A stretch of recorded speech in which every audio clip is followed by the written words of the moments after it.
The Honjo Masamune is the ultimate samurai sword. In Japan, it's regarded as a national treasure, a thing of beauty, shaped by fire, a thing of power, born of water. Forged centuries ago by master swordsmith Masamune. If it's a Masamune, it's almost like having crown jewels. Proven in battle for centuries. Legend tells of a just blade, discerning and honorable. It was venerated as the hereditary sword of power by the ruling shoguns. Passed from generation to generation for 700 years. But in the aftermath of the Second World War, it disappeared. It is the vanished embodiment of Japanese tradition and an object of great desire. Records tell us a mysterious US sergeant took it to be destroyed. But some say he saved it and took it home to America. Now worth millions of dollars, experts believe it may still be out there. I still somehow feel that it still does exist, possibly unrecognized. This is the story of the ancient legendary Honjo Masamune, lost sword of the samurai.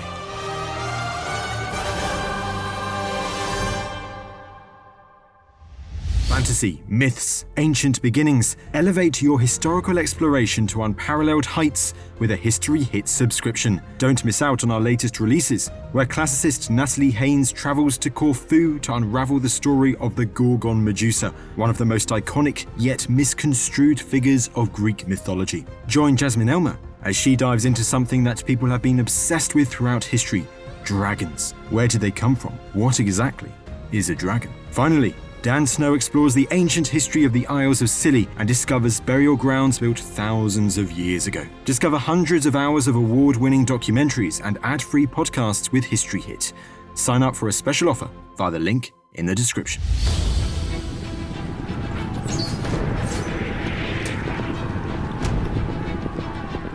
In the late 13th century, the rulers of Kamakura province near Tokyo had a serious problem. The invading Mongol hordes of Kublai Khan. Under the onslaught, their weapons simply weren't up to the task. When the Mongol invasion happened, Japanese swords were nice, slender, beautiful-looking things, but they broke on the Mongol armour.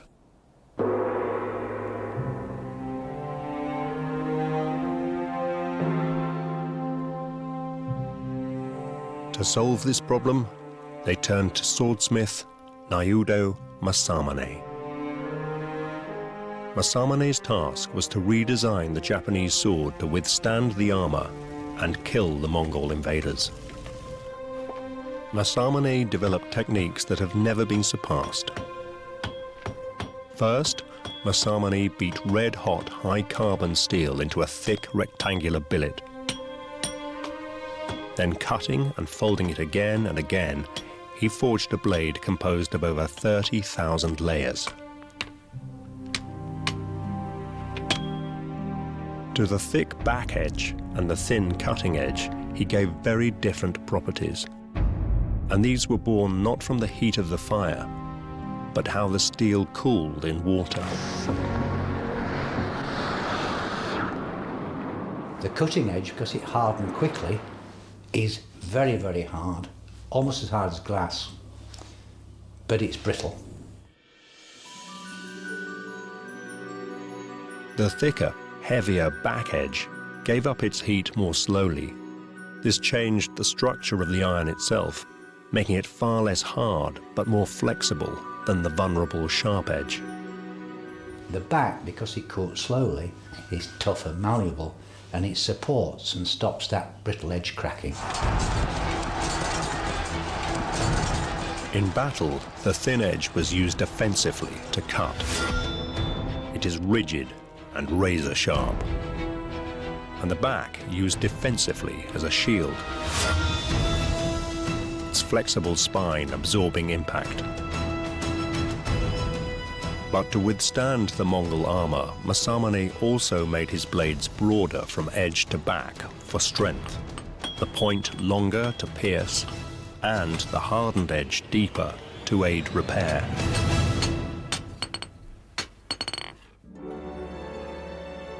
And so, Masamune brought the samurai sword to the peak of perfection, exemplified by the Honjo Masamune. Not just a weapon, but a work of art, an object of beauty. And Masamune's name still resonates throughout Japan today. He's known to school children in Japan. They might know nothing else about Japanese swords, but his name is known.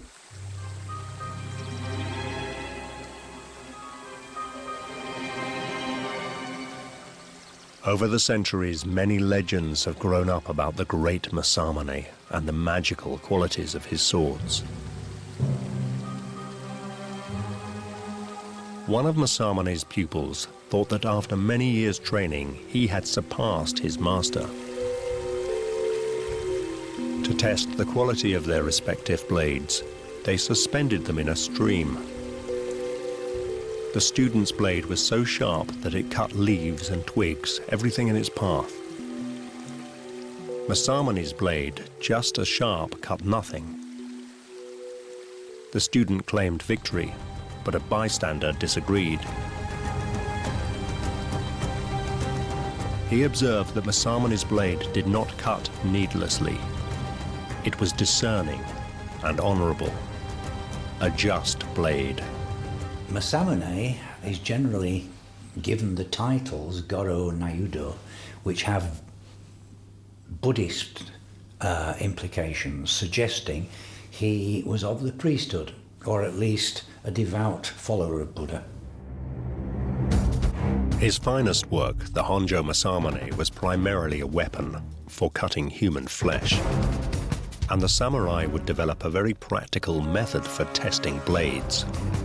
For a fee, an official tester would use a blade on a corpse from the execution grounds and report back to the owner on how it cut and how it behaved and how many bodies and which particular part of the body to cut.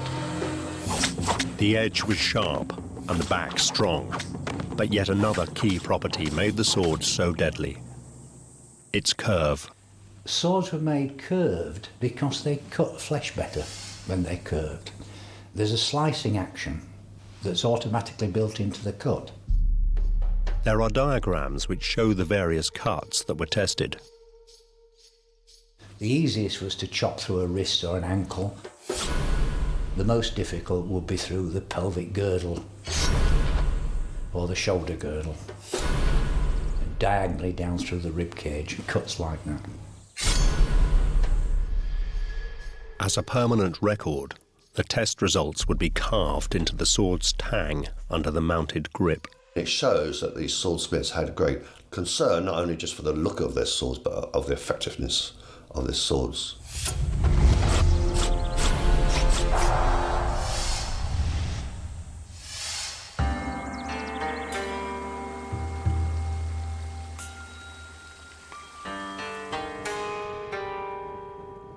History doesn't record precisely when Masamune drew from his furnace the greatest blade he ever made, the Honjo Masamune.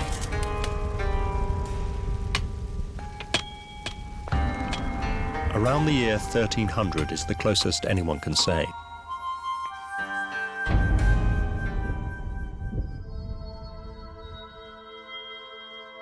Nothing is known of its early life or battles, who wore it proudly in his belt, or who inherited it over the centuries. Such a fine sword would have played an important part in the rigid social structure of feudal Japan, in which everyone knew their place. At the top was the shogun, who was if you like, a military dictator. Below him would be various large landowners. The powerful landowning lords, the daimyos, were protected by the knightly class, the samurai. The name literally means one who serves.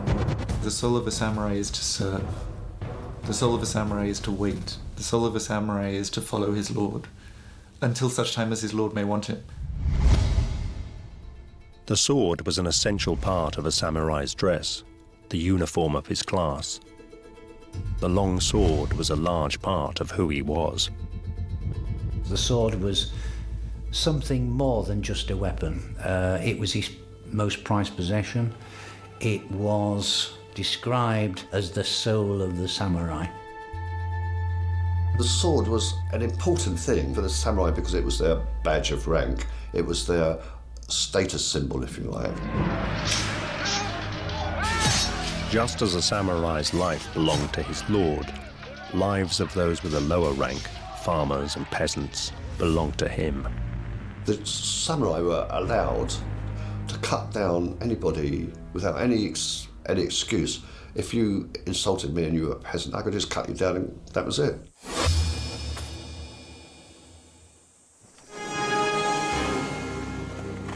The Honjo Masamune first enters recorded history when, 300 years after it was made, it got its name.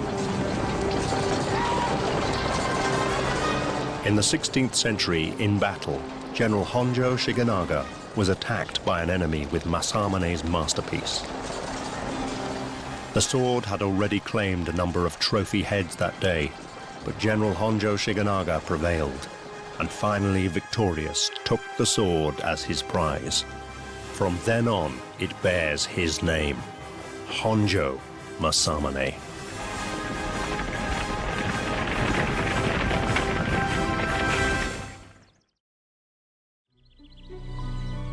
Soon afterwards, General Shigenaga was ordered to Fushimi Castle. But short of money, he sold the now priceless sword for 13 large gold coins. At today's gold prices, around £2,500. It was now that the Honjo Masamune was transformed from a valued weapon to priceless symbol of absolute power. The superlative sword became the ultimate gift to pass up the social ladder to nobles of ascending rank as a token of esteem. Eventually, it was received in tribute by warlord Tokugawa Ieyasu. With the Honjo Masamune at his side, Tokugawa Ieyasu was about to change the course of Japanese history.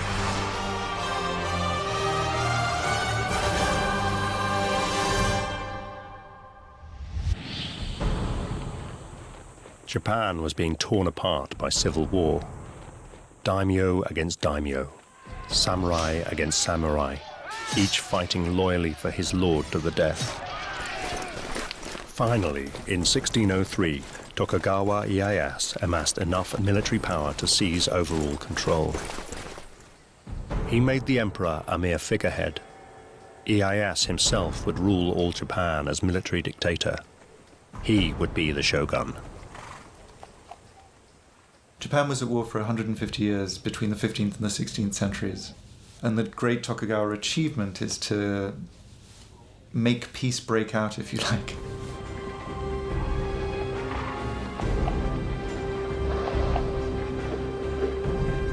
The Tokugawa shoguns brought 250 years of peace to Japan. And their ceremonial sword was the Honjo Masamune. Over the centuries, the hereditary sword of the shoguns was passed from generation to generation. Even after the Tokugawas fell from power in 1868, the great sword continued to be handed down within the aristocratic family into the 20th century. In 1939 in Tokyo, it was designated a Japanese national treasure, a survivor of 700 years of turbulent history. It was only in the upheaval of the Second World War that the mystery of the Honjo Masamune begins, when it disappeared.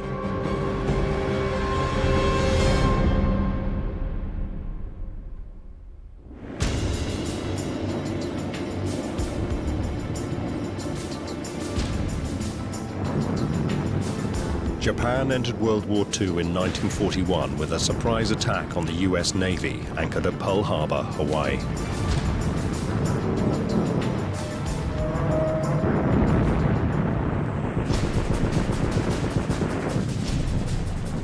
As Japan poured millions of troops into battle, the High Command boosted recruitment and morale by fostering the ideals of Japan's ancient past, Bushido, the way of the warrior, and the heroic exploits of the samurai.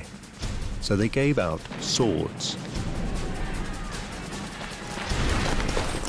If you were recruiting people from backgrounds which had no military history whatsoever, the simple act of recruiting them, giving them a sword, or allowing them to wear a sword and carry a sword was, in a way, elevating them in status and giving them a pride. Every officer, sergeant and corporal had to wear a sword as part of his uniform. The sheer number required was huge. So these modern military swords were not hand-beaten by master craftsmen in the traditional way. A lot of swords made for officer class were mass-produced from pieces of steel, usually a piece of railway line. A lot were made in factories. All of the swords made for NCOs were mass-produced in factories from ordinary steel. By the Second World War, there are estimated to have been as many as 2 million swords worn by the Japanese military. The symbolism of the sword continued to be promoted in Japanese propaganda throughout World War II. This pilot on the cover of Japanese propaganda magazine Front in 1943 carries his sword center frame as a symbol of honor, justice, and fighting spirit. It's a very well-informed, very well-composed, highly artistic, and very effective image. But it's not true. This is not how pilots got into planes. This is staged. But samurai myths about sacrifice become very useful for steeling yourself before you are going to get into the cockpit of a plane in which you are probably going to die.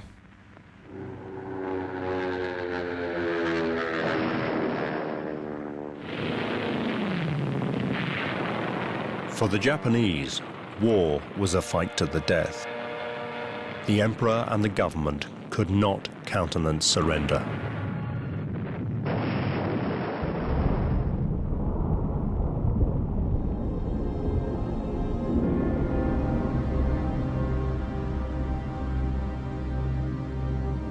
On August the 6th and 9th, 1945, American B-29 aircraft dropped a nuclear bomb on 2 Japanese cities, Hiroshima and Nagasaki.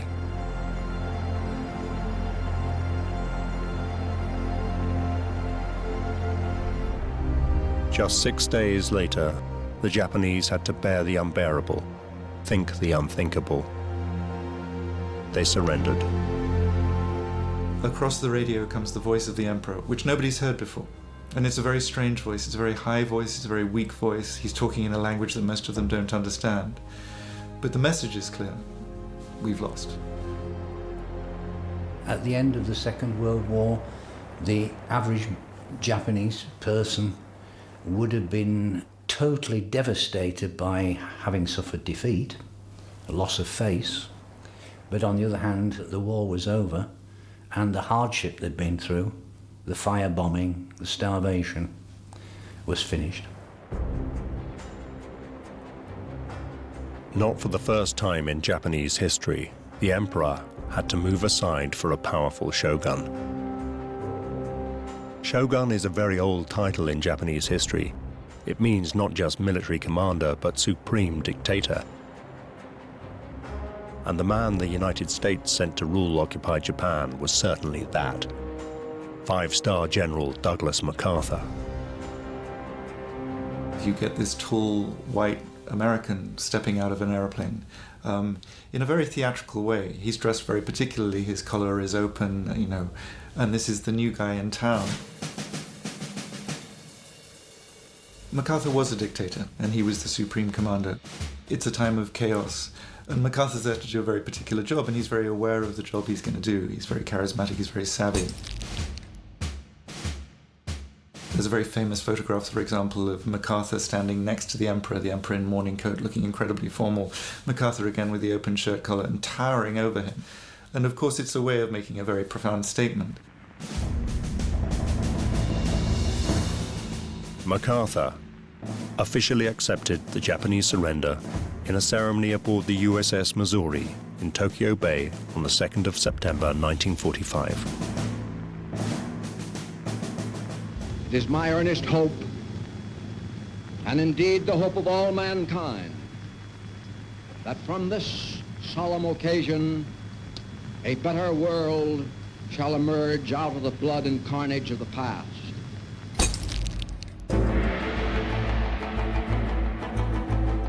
As soon as the surrender was signed, MacArthur, as Supreme Commander Allied Powers, set to work. He issued SCAP General Order No. 1, the immediate surrender of all Japanese armed forces. MacArthur demanded they cease hostilities and lay down their arms.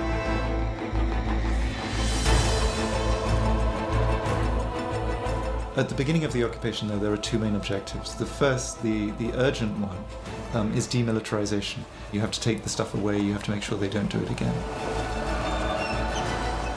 MacArthur's plan was to make sure Japan could never wage war again. Total demilitarization and disarmament were paramount.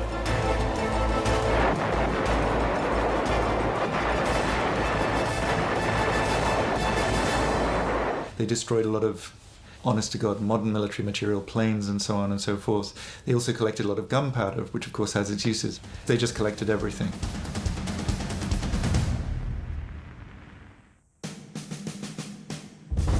MacArthur soon destroyed hundreds of ships and thousands of planes. But what should he do with all those swords? Every Japanese officer, sergeant and corporal carried one at his side. There were millions of them, but MacArthur was determined to collect every one. Not because the swords were a military threat, but because of their enduring symbolic importance. Certainly, taking away weapons is one way of demonstrating your authority. And of course, the sword is not, in the end, a weapon. It's a symbolic statement about authority. It's the thing that somebody would carry who was in charge. So to take the symbol of authority away is important.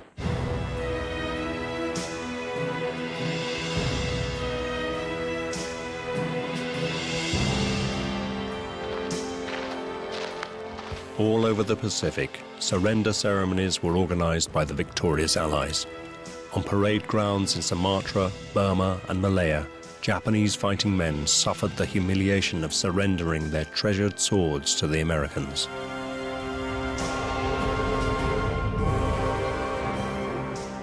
Your government, regarding military swords as weapons, does not acknowledge the wearing of swords as dress, and we have been ordered to surrender all kinds of swords.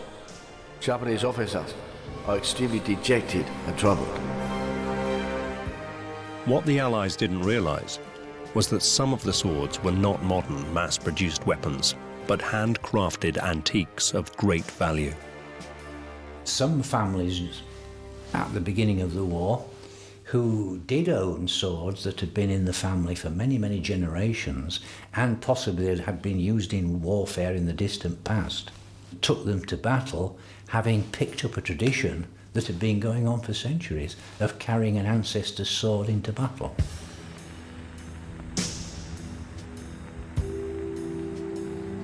Surrendering a venerable family heirloom was especially painful. I cannot help heaving a deep sigh of sorrow in parting with my most beloved sword, my spirit, with which my ancestors went to war, and which my father himself handed over to me when I set out from home for this war, praying for my heroic victory in every action.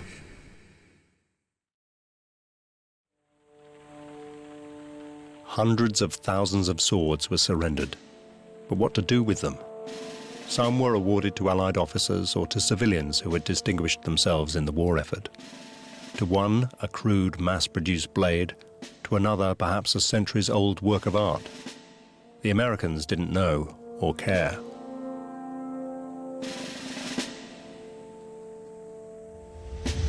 But most of the swords were not given away. They were destroyed.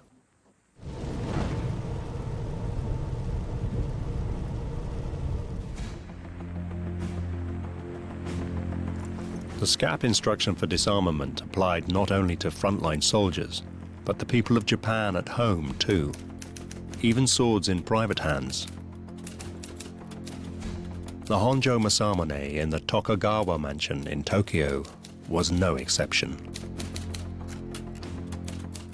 Collect and deliver all arms in the possession of the Japanese civilian population.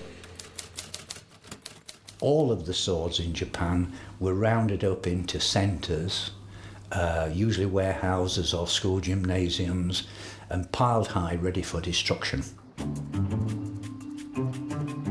The order to collect all swords meant just that. These seizures were indiscriminate. Family heirlooms decorating homes and masterpieces in collections were commandeered as quickly as military blades.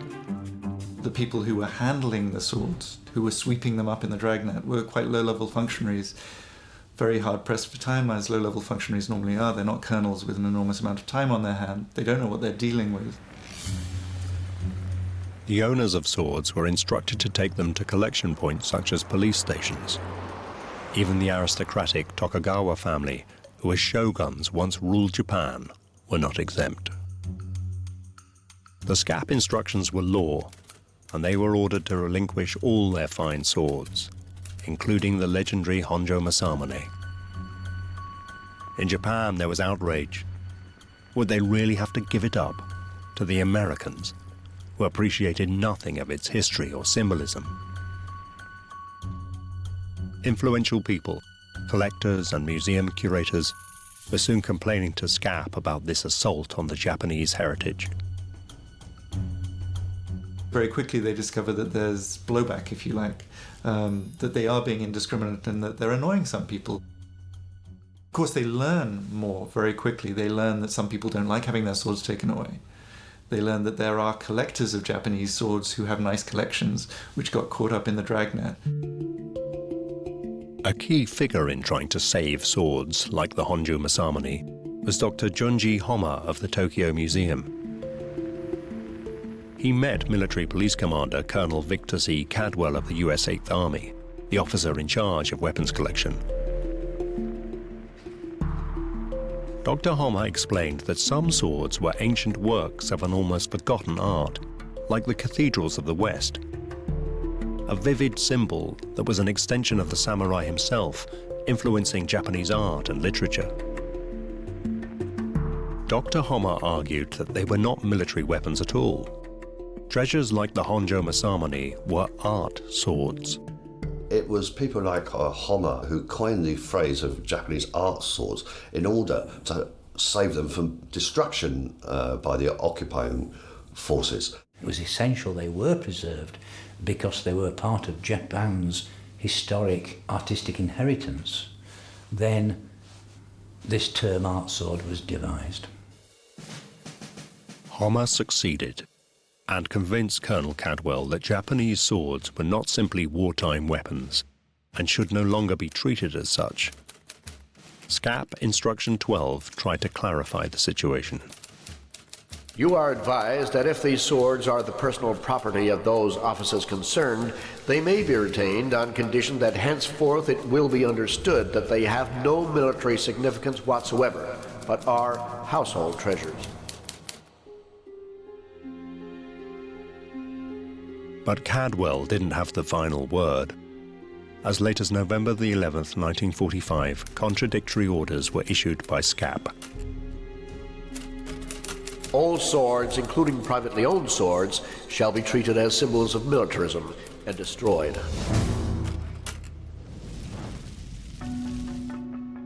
As a result, valuable antique blades continued to be swept up. Sadly, a lot of very fine traditional swords did go into the melting pot. Some families protected their heirlooms by deceiving the Americans. Certain families in Japan deliberately acquired what I can only describe as very poor quality swords and hid their better swords because they knew they were going to be taken by the victors.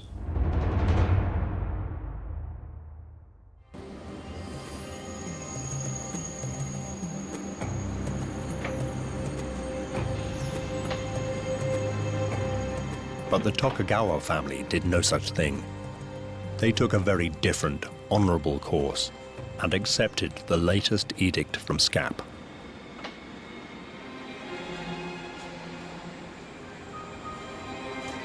Just before Christmas 1945, the last known owner of the Honjo Masamune, Tokugawa Ieyasu, a descendant of the shoguns, obeyed the law and delivered the family's swords to Majiro police station. The family still does have ownership of it, and so they can do something useful, which is their duty. Because, of course, the symbolic value of the old military family of Japan, the first military family of Japan, giving up the symbol of their authority to the new occupiers in order that Japan can embark on a new path.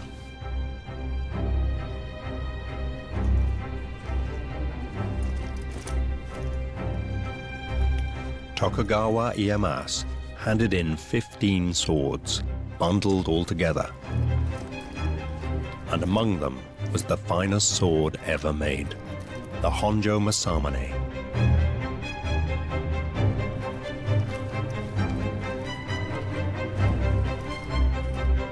Mr. Tokugawa never saw the great family sword again.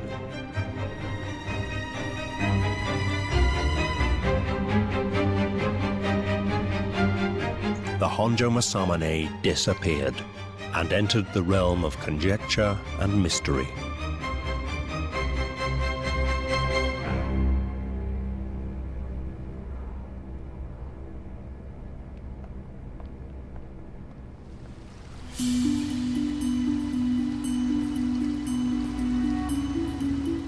The first clue to what became of the lost sword of the samurai appeared in New York 20 years after the end of World War II.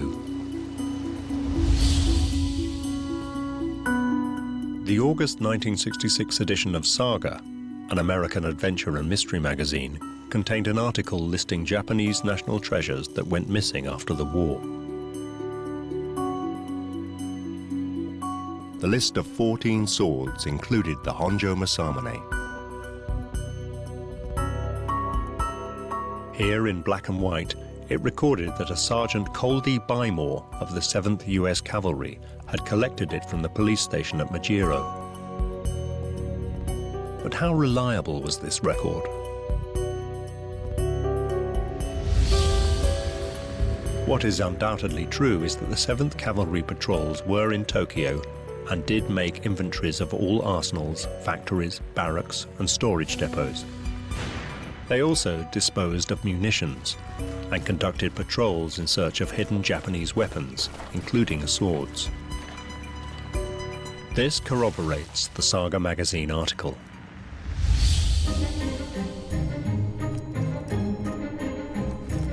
The next question is, did Sergeant Coldy Bymore take the sword from the police station? Unfortunately, all police records for the period in question are lost. But there is another source, the Japanese Department of Education. Their records at the time make it clear that the Honjo Masamune certainly was taken from Majiro police station by Sergeant Bymore. But where did he take it?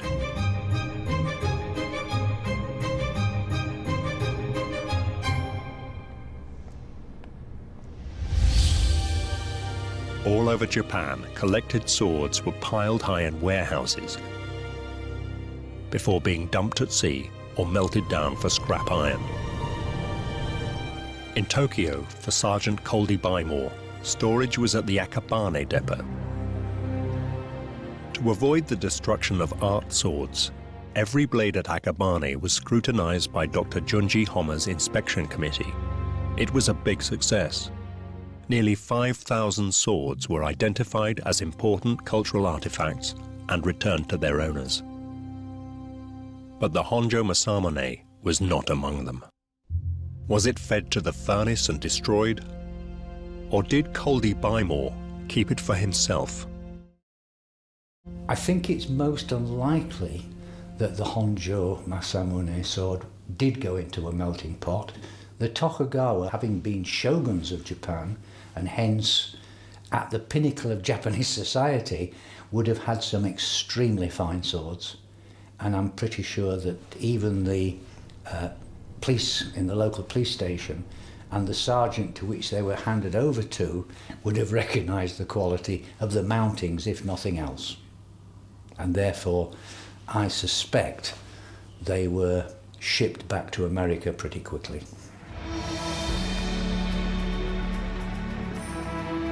What is certainly true is that the American Army operated an official war trophy system.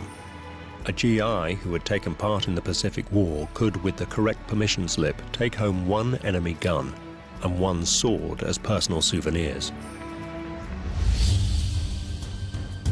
Most of these returning men were carrying mass-produced military swords, nothing special. But some GIs unknowingly had centuries-old works of art of great cultural and monetary value. It's very possible that the Honjo Masamune was taken by Coldy Bymore as his personal memento. If this was true, the question then became, when did Sergeant Bymore get shipped home? And did he carry the Honjo Masamune with him?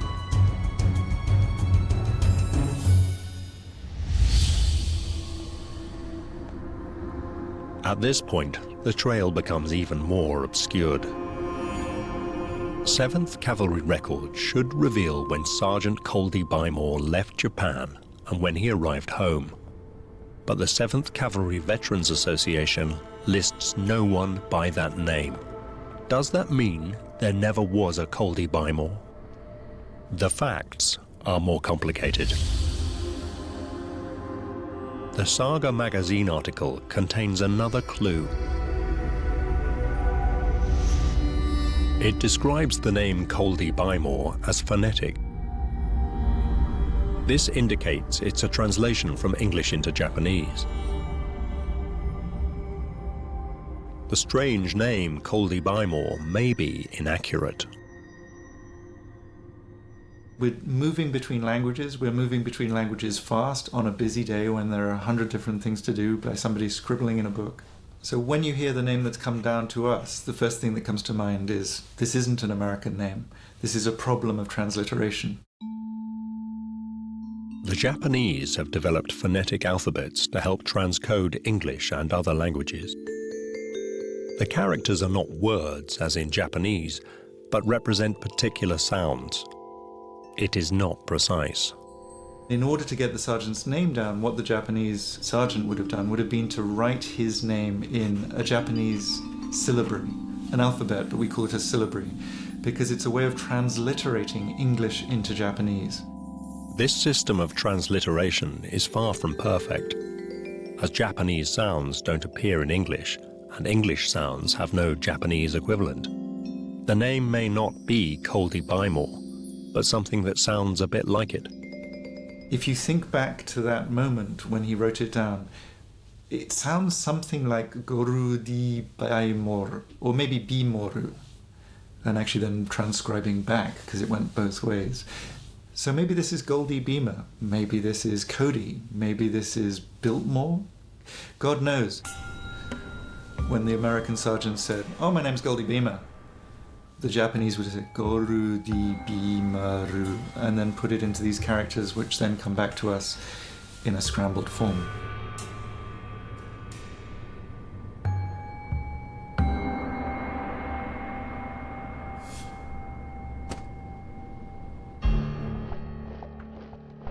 So was there a 7th Cavalry Sergeant in Tokyo on the 18th of January 1946 with a name similar to Coldy Bymore?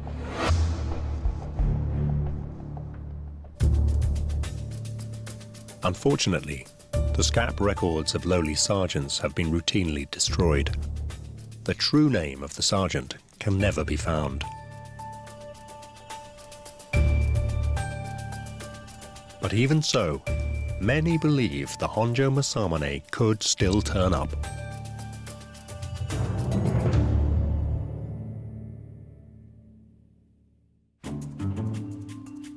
In the years since the war, Americans began to understand the prestige and value of fine Japanese swords properly. President Truman was given a 650-year-old sword in a 350-year-old silk wrapping as a war souvenir.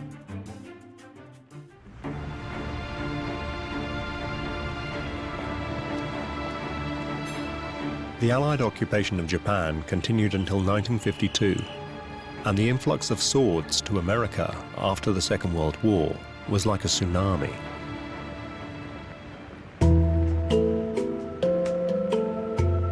For the handful of knowledgeable sword enthusiasts who recognized the characteristics which made a blade great, there was the opportunity to make a lot of money. I could quite easily buy swords one day for £15 and sell them the next day for £300 or something, which was incredible sort of stuff. Dealers discovered that hidden in the stream of confiscated weapons, there were historically important swords now scattered all over the US. America has still got thousands of swords stashed away in attics, box rooms, garages, which was brought back as trophies and are merely regarded as, oh, Grandad's old sword. Could the Honjo Masamune be among Grandad's old swords? Since World War II, there have been thousands of ads placed in newspapers all over the US offering to buy Japanese swords. These were the days when a fine collection could still be acquired very cheaply. In America, especially over the 1970s and 80s, I've heard it termed as the gold rush over there, and people were making fortunes buying, selling swords, and mostly selling them back to Japan.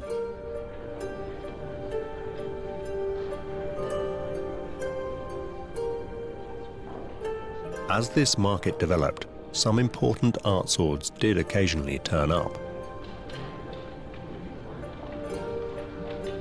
Avid collector Clive Sinclair came by a sword when it surfaced in just this way. Wonderfully preserved, it was made especially for the shogun's chief test cutter. It turned up in an antique fair, swapped hands for £400.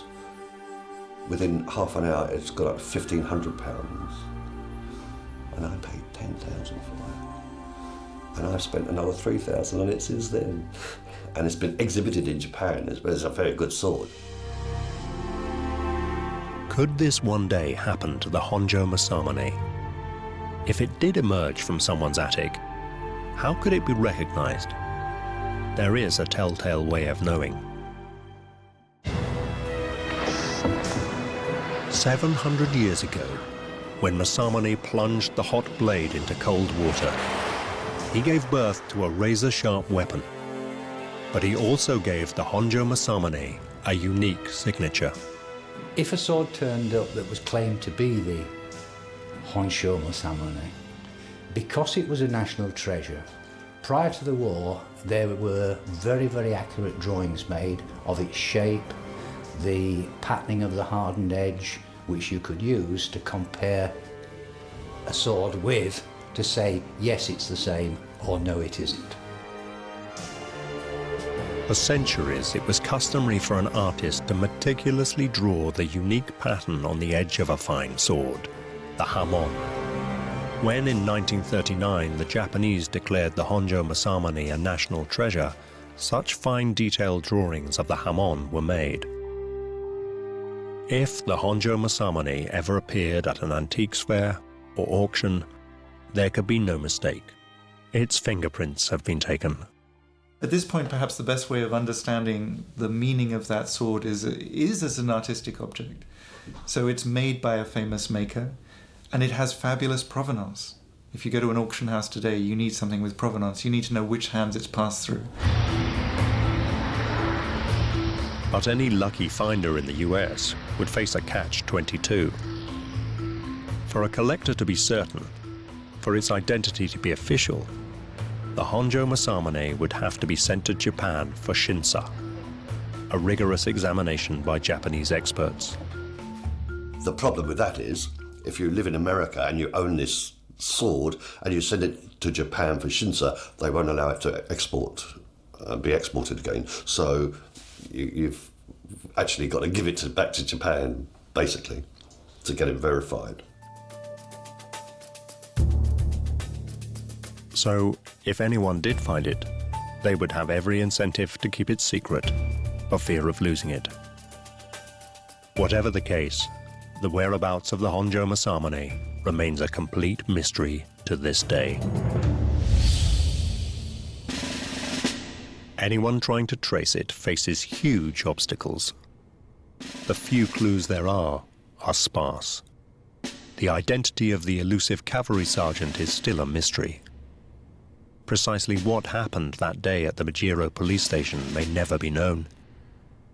If only we had the paperwork, a signature, the Honjo Masamune might yet be found. It's one of the ironies of this story that the Honjo Masamune needn't have been handed in at all. If the Tokugawas had only waited just a few months until the law was changed, they could have kept it. Maybe even 6 months later, it would have been protected. It would still be there. It would probably be somewhere deep in a vault in the Tokyo National Museum. The Honjo Masamune would have become, again, firmly, finally, a national treasure, a national property put on show for the people of the new nation, not as a weapon, as a work of art.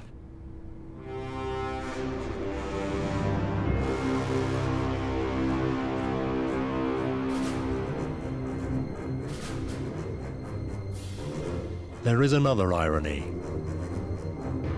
Because it is lost, the Honjo Masamune has been transformed from a historical artifact to a thing of legend. Maybe the most important fact about this sword is that it's lost. A thing that no longer is there, or a thing that you've never seen, is much more powerful than one that you have close at hand. The legend will only ever grow stronger until more evidence can establish where it is or whether it has been destroyed. Unless we see its corpse or something, we'll never know, will we? I mean, unless we see its broken tang or something, we'll never know. Anyone with a love of Japanese swords can never give up hope. I still somehow feel that it still does exist, possibly unrecognised, somewhere. Things usually turn up when somebody dies, and heirs go in and discover objects.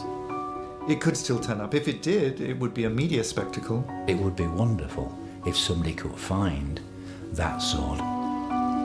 While a treasure such as the Honjo Masamune remains lost, stories will be told of its possible location, and people will dream of it, hunt for it. The lost sword of the samurai.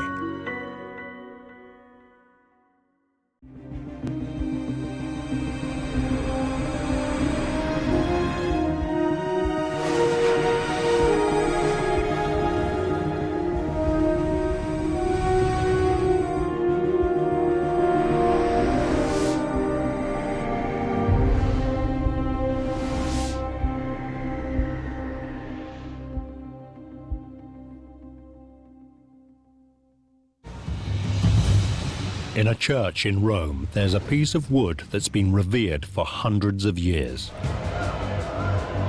It's said to be one of the most important Christian relics ever found. Those who believe in it say it's a piece of the true cross, the cross Christ was crucified on. For Christianity, is a very important relic because it was hanging on the cross of Christ. It is an authentic relic of the true cross. But is this piece of wood really part of Christ's cross? Is there any hard evidence to back the claim, or is it a fantasy? The idea that all of this is necessarily ridiculous and medieval superstition and so on is something we should just suspend judgment on. This is the story of one man's attempt to prove that the relic in Rome really is an authentic piece of the cross of Christ.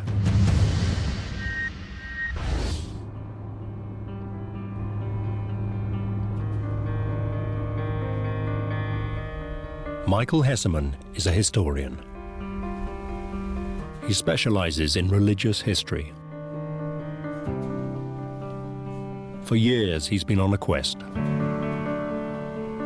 He wants to prove the authenticity of a piece of wood he believes is part of the original cross on which Christ was crucified.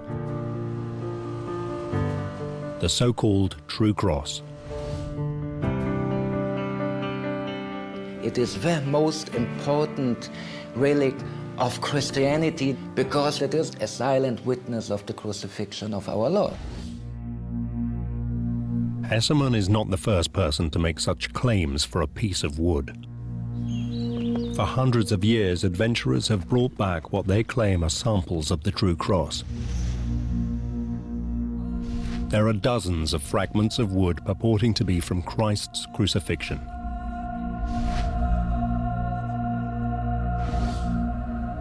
But Hesemann believes his relic is very different from all the rest.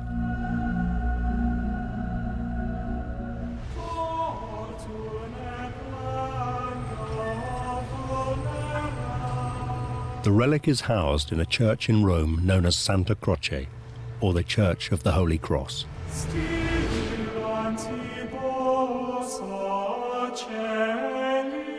It's called the Titulus Crucis, literally the title of the cross.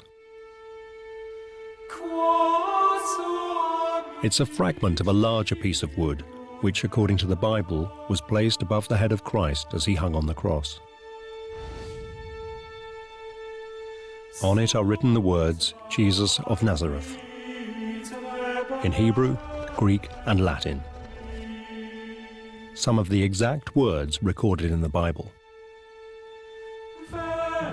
The Gospel, according to St. John, tells us about the title of the cross, and I quote, "And Pilate wrote a title and put it on the cross, and the writing was, Jesus of Nazareth, the King of the Jews."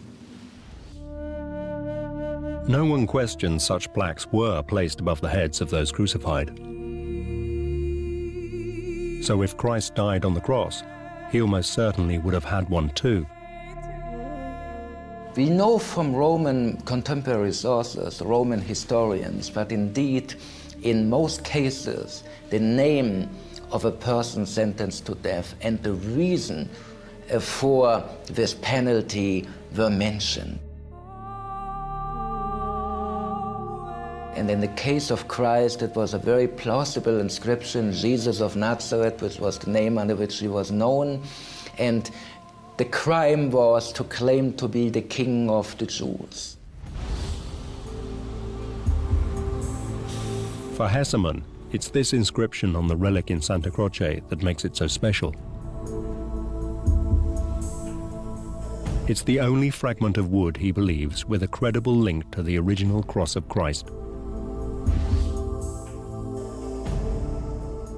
When I saw it the very first time in the Basilica di Santa Croce in Rome, I was fascinated by the possibility that we do have an authentic, important relic going back towards the events in 30 AD, the sentence of Pontius Pilate, the crucifixion of Christ.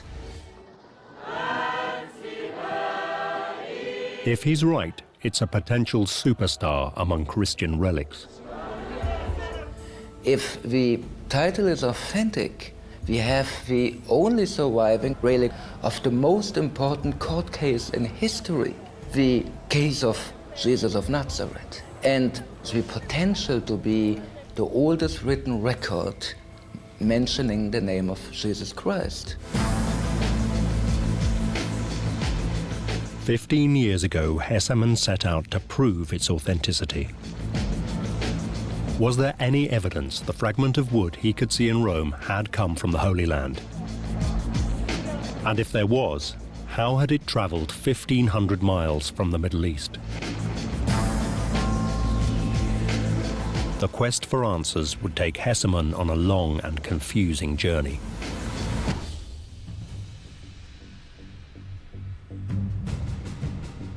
As Hesemann trawled back through the records, he found the first man to look for relics of the True Cross was a Roman. In the 4th century AD, the Emperor Constantine had been struggling to unite the Roman Empire under his control. The empire is vast. It reaches from Britain in the west, it takes in North Africa, it goes up into Middle Europe, it extends over into Turkey and so on. It's vast. It's also highly diverse. It's got peoples from different nations, different ethnic groups, different religions. And so there's always the possibility of revolution or insurrection.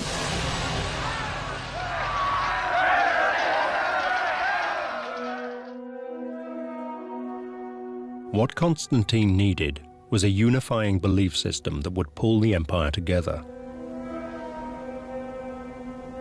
He had found it in the new religion of Christianity.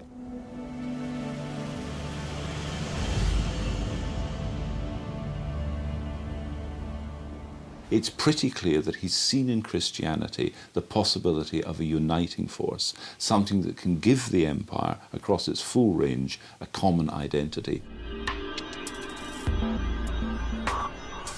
But to give the new religion popular appeal, Constantine needed symbols. One answer was relics, physical objects that could be traced back to Christ himself. For Hesemann, Constantine's search was an obvious place to start his quest. Was there any record that in his hunt for relics all those years ago, Constantine had found the true cross? The trail was nearly 2,000 years old. Hesemann's research led him to the work of a man in Sweden.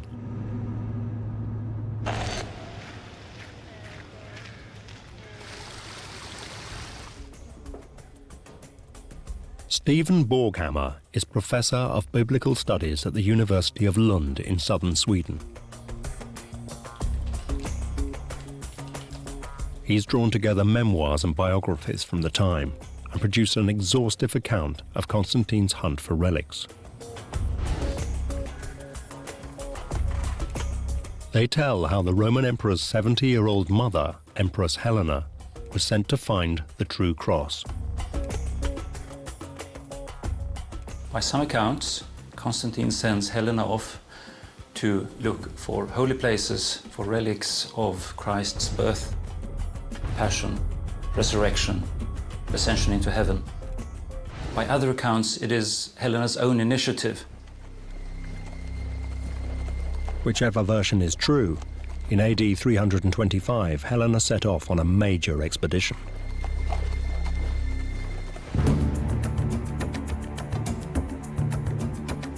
Borghammar's work enabled Hesemann to trace the journey in some detail.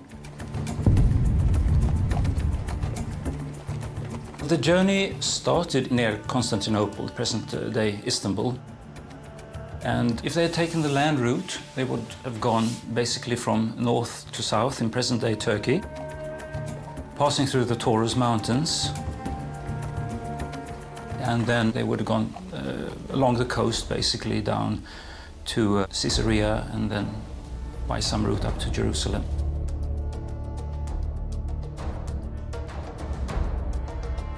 It was a journey of over 700 miles. It would have been tough going for somebody half Helena's age. It's a long journey, a difficult journey, partly an uncertain journey. And of course, she's not exactly sure what she's going to find when she gets there. So I think we must assume that whatever else may be the case, she's a pretty impressive figure.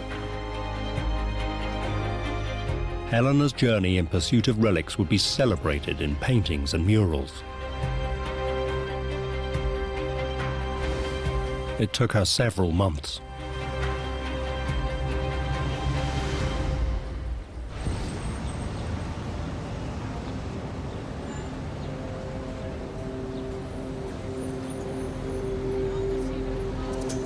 Helena finally arrived in Jerusalem. Here, one of the first places she looked for was the site of Christ's crucifixion. She asks around. She asks the Christians. She asks some Jews. She asks some Romans. She asks whoever she can. What do we know about this? What's the narrative? Where was the Lord crucified?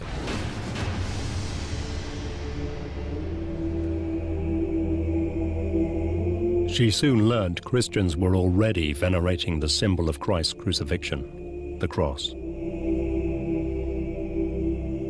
From early Christianity onwards, we find traces of the veneration of the cross. We find crosses inscribed on Christian ossuaries in Jerusalem.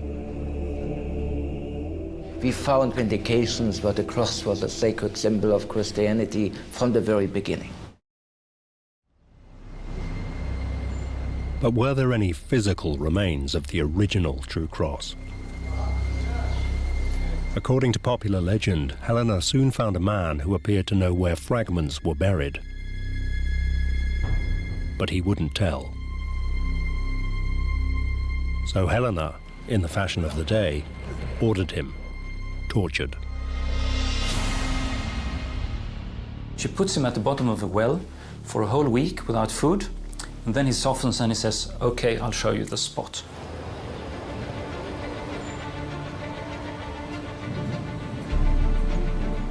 He took her to what was believed to be the site of the crucifixion.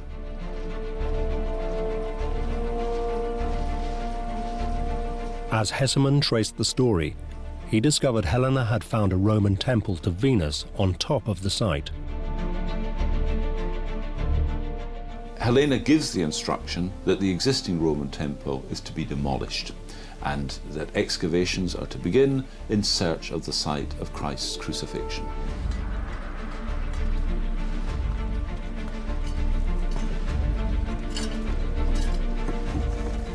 So she digs down and she finds a cistern, an area that was part of the water system but long ago dried up.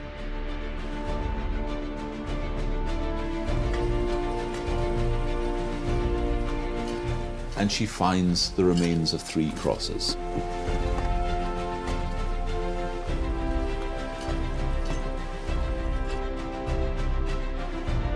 Three crosses, identical to the account in the Bible which relates that Christ was crucified alongside 2 thieves. For Helena, it must have been a big moment, but also a puzzling one.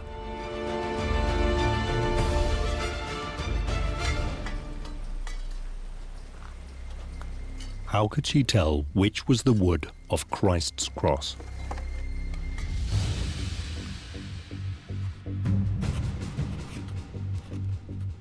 Digging through records, Hesemann found the answer in an account written at the time. It came from a man known as Ambrose of Milan. Ambrose of Milan was one of the most highly regarded bishops in the Christian world, in the Mediterranean world, in his lifetime. Ambrose records that Helena had found among the pieces of wood a vital clue.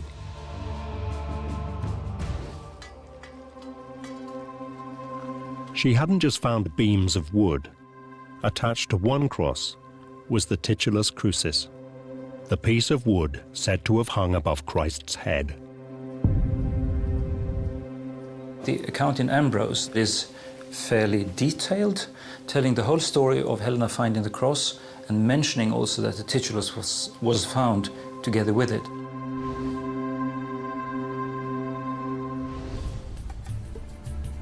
Hesemann then found a second corroborating account. More or less at the same time as Ambrose, a church father called John Chrysostom, who was the bishop of Antioch, mentions this event. He says that the authenticity of the cross was proved because the Titulus was still attached to it, it was sticking to it. This is what Hesemann was looking for. Here was clear evidence that Helena had found the original true cross. And the proof was she'd also found the Titulus Crucis, the piece of wood Hesemann could see in the church in Rome. As a historian working with the original sources, I have no doubt at all that the finding of the true cross under St. Helena in Jerusalem in 325 AD was a historical fact. Indeed, the Titulus helped her to be sure that these pieces of wood found were indeed remains and relics of the crucifixion of Christ and not just of any other crucifixion.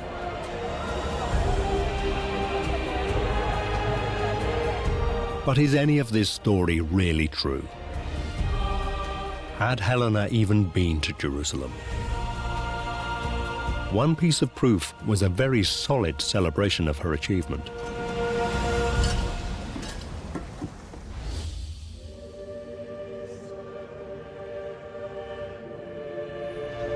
To mark the site of her success in finding the true cross, she built a church. It's called the Church of the Holy Sepulchre.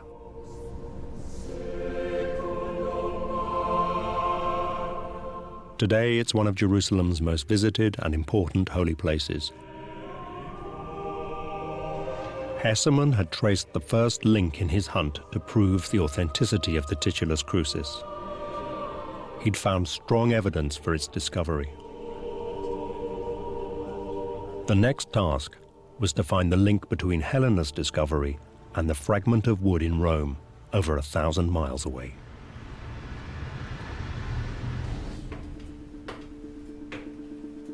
Hesemann worked his way through the various accounts. He discovered that soon after finding the cross, Helena had divided the relics. The early church historians mention that the findings were divided, but she sent a part of the wood of the true cross, a part of the nails, she found 3 nails, to her son in Constantinople. A part remained in Jerusalem, and the third part was taken to Rome. One of the best witnesses to this distribution of relics was Cyril, the 4th century bishop of Jerusalem. Cyril of Jerusalem mentioned in a letter that the true cross was divided in so many parts that it filled the earth, the face of the earth. Hesemann found 4th and 5th century records of the true cross reaching Gaul, North Africa, Asia Minor, and Syria. And he also found something that would prove critical to his quest.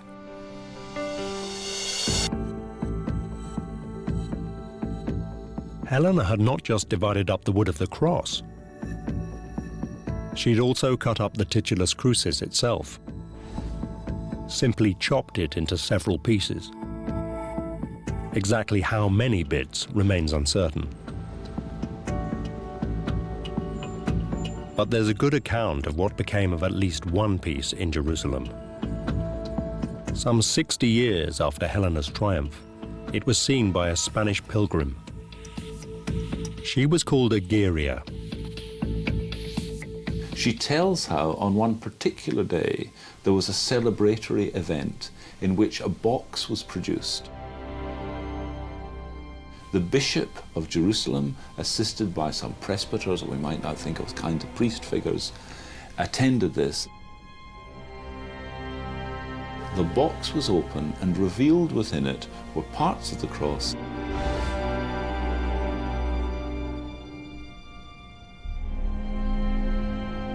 and the Titulus itself.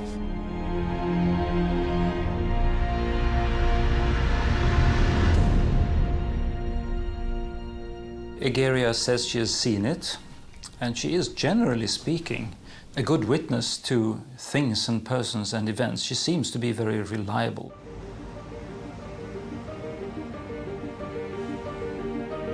Here was further proof the true cross had been found and had survived. But Hesemann also found something else. Helena had kept one piece of the relic for herself.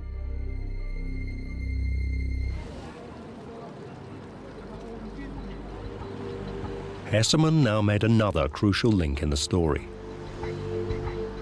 In Rome, he found accounts that suggested Helena had brought some of the relics home with her. When St. Helena returned to Rome, she brought 3 relics, a large fragment of the 2 crosses, half of the Titulus Crucis, and one of the nails found. It seems Helena never intended these relics for public display. They were destined for her private palace.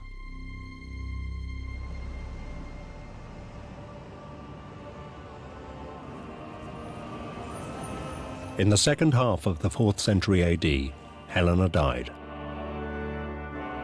Her sarcophagus is in St. Peter's in Rome. It's decorated with highlights from her life.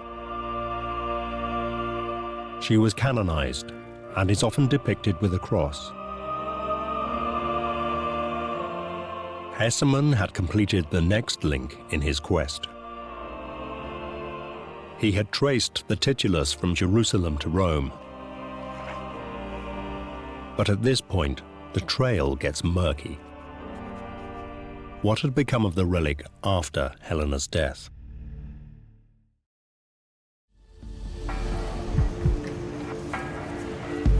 Hesemann now needed to find new sources of evidence. He turned to church records in Rome. Here he found that Helena had donated her relics, including the Titulus Crucis, to the Pope, Sylvester I. When St. Helena died, she passed on in her testament her palace with everything which was in it, including her private chapel and the relics. Several years after her death, the Pope built a new church on top of her palace. He called it the Church of Santa Croce, or the Holy Cross. If you go to Rome, you can still see the walls of the Roman palace incorporated into the basilica. But as Hesemann searched further, the records were tantalizingly vague. There seemed to be no mention of the relics themselves. Then the story became even more confused.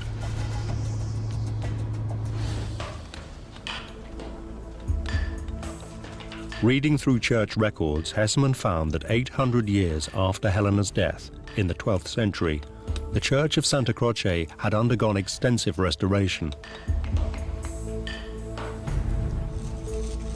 But again, the records made no mention of the relics, or even if they still existed. The trail seemed to have gone completely cold. But then, there was a breakthrough. Checking church archives, Hesemann came across an account dating from 1492 of repair work on the ceiling of Santa Croce. In the part which originally was the chapel, the private chapel of Sancta Helena, they removed the mosaics which were falling down and found a brick with an inscription, Titulus Crucis.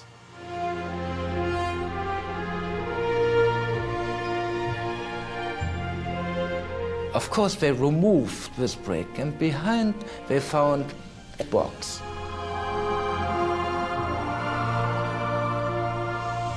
They removed it, they found a seal of a cardinal from the 12th century, from 1144.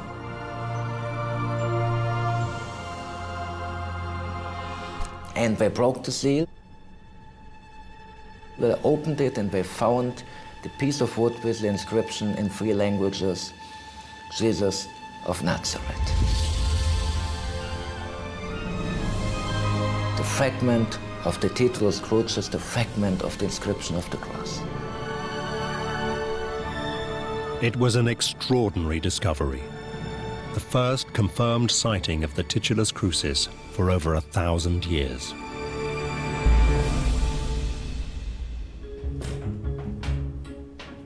Hesemann now put together what must have happened.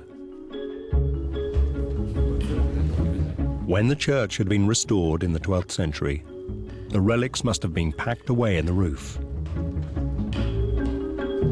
where they'd remained until their discovery in 1492. Hesemann was back on the trail of the Titulus. Or was he? The discovery raised another question. If it was genuine, why would one of the most important Christian relics of all time remain hidden in the roof of a chapel?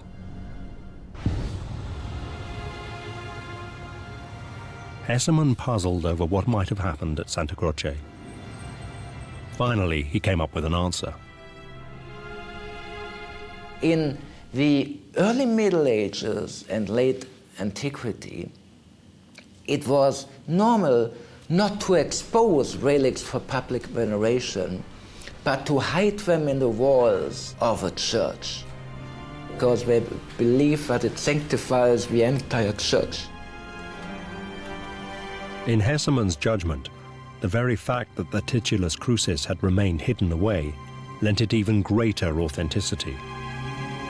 Who is creating a complicated fake to hide it in a wall? Not to expose it, not to show it, not to tell people, look what we have, to attract pilgrims during the holy years in Rome. Not to collect donations from the pilgrims, not to expose it for public veneration, but to hide it in a wall. This doesn't make sense at all to me. Whatever the truth, Hesemann found that in 1492, the church authorities put the Titulus Crucis on public display, where it's remained ever since.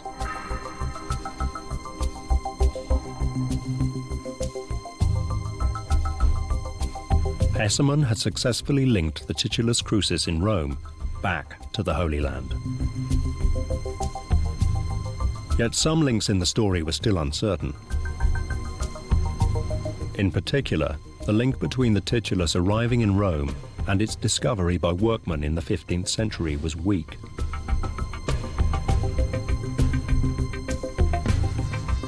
What he needed was definitive evidence that would link the relic in Rome with Helena's discovery of it, 1,200 years earlier.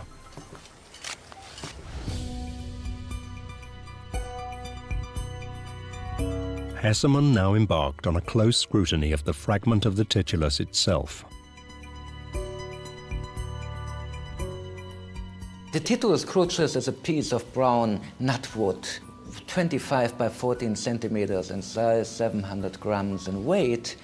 And it is obviously the right-hand corner of something bigger because we have a high degree of decay on the top on the right and the lower side, but a very clear cut on the left. That cut was crucial. It matched exactly the account of Helena cutting up the Titulus Crucis. Hesemann then looked at the text. It was written, like Hebrew, from right to left. This suggested it might well have been inscribed by a native of Jerusalem.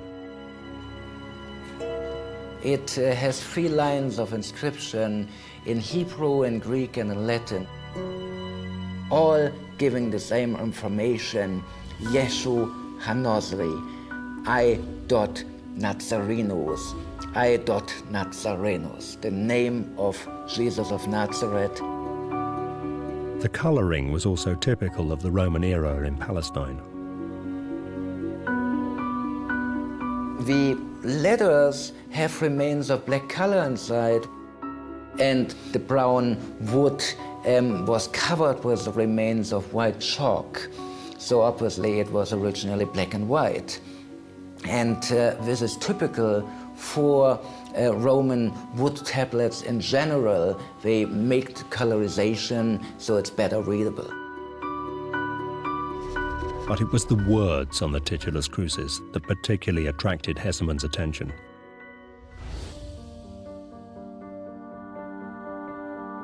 There are 2 biblical accounts of the words on the Titulus. The first comes from the Gospel of Luke. He says the order was Greek on top, then Latin, then Hebrew. The second account comes from the Gospel of John. He reports the order as Hebrew first, then Latin, then Greek. But the order on the actual titulus is different from both. It goes Hebrew, then Greek, then Latin. This was the first puzzle. More puzzling still, there were variations in the spelling of the word Nazareth. In all Latin translations of the Gospel according to John, it is written Nazarenus, but here on the Titulus it is written Nazarenus, with an I instead of an E. For Hesemann, these errors were highly significant. No forger would ever make spelling mistakes in a forgery. They led him to conclude they were vital clues that proved the authenticity of the Titulus Crucis. There are too many freedoms, there are too many differences from the information we have in the Gospel. No forger would take the freedom to change the spelling, to change the order, even to write from right to left. This all indicates that it was a spontaneous creation and not an elaborated fake. And that's why I believe it was indeed the original inscription of the cross of Jesus of Nazareth.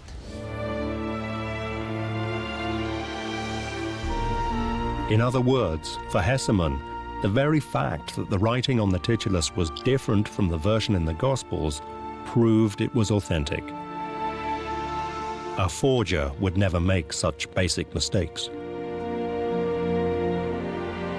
But that left one final question. Could an inscribed piece of wood really have survived nearly 2,000 years?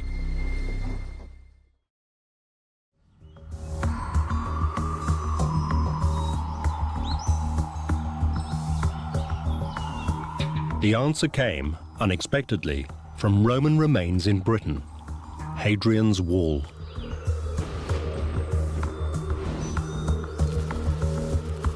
In 1973, archaeologists digging at the Roman fort of Vindolanda found nearly 2,000 handwritten tablets made of slivers of wood. They dated from the time of Christ. They had been beautifully preserved in waterlogged soil where there was almost no oxygen present.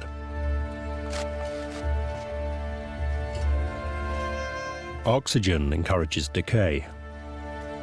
The conditions were almost identical to those in which the Titulus Crucis is thought to have been found. You can ask if a piece of wood can survive 2,000 years, and the answer is of course. Especially if the tradition is true, that the remains, that the 3 crosses were found in an old cistern. Hesemann now had at least 5 clues that in his judgment pointed to the titulus being authentic. First, the evidence from Ambrose, the Bishop of Milan, appeared to confirm Helena had dug up the Titulus Crucis in Jerusalem. Second, the record from Cyril of Jerusalem suggested she divided the relics and distributed them across the world. Third, the fact that it had been hidden during the Middle Ages suggested it was the real thing. Why hide a fake? 4. Variations between the wording on the actual titulus and the accounts in the Gospels again pointed to its authenticity. No forger would risk such blatant errors. And now, finally, evidence from Hadrian's Wall suggested a wooden tablet with writing on it could, under the right conditions, survive 2,000 years. For Hesemann, the evidence was now overwhelming. The titulus in Rome was authentic. He had found a relic of the true cross. Hesemann took his findings to the highest authority. I found it a relevant discovery for the Christian faith, and that's why I presented it to Pope John Paul II.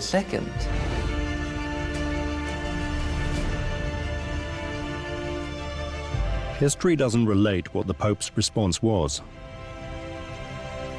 but a number of senior Christians are prepared to give Hesemann's Titulus Crucis at least the benefit of the doubt.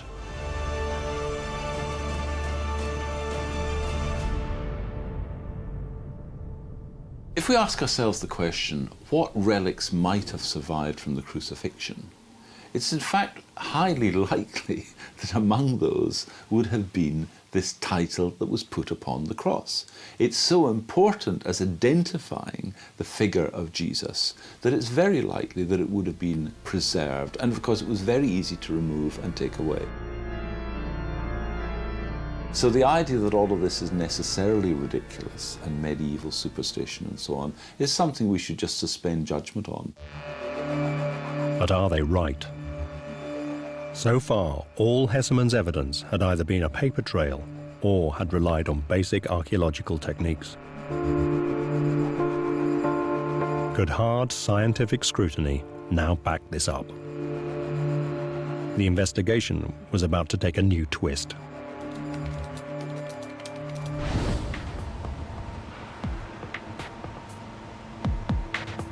In 2002, a laboratory at the University of Rome conducted radiocarbon dating tests on the Titulus Crucis.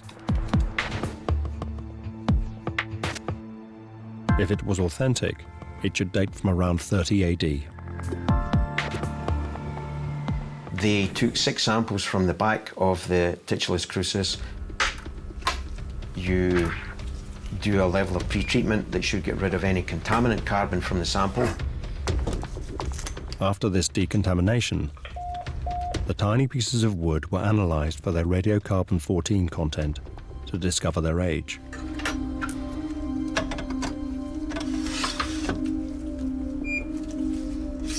They also analysed other samples of known age as confirmation that the accuracy and precision was fine. And they came up with a consensus value that was significantly different from what you would have expected. The conclusion was unequivocal. When the radiocarbon age was calibrated, it gave a calendar age range of 890 to 1150 AD, and that's with 95.4% probability. In short, the relic in Rome dated from the Middle Ages, 900 years after the death of Christ. It could not be part of the true cross. But for some, this is not the end of the matter. They argue carbon dating has been wrong before. One of the most famous controversies was in the 1980s.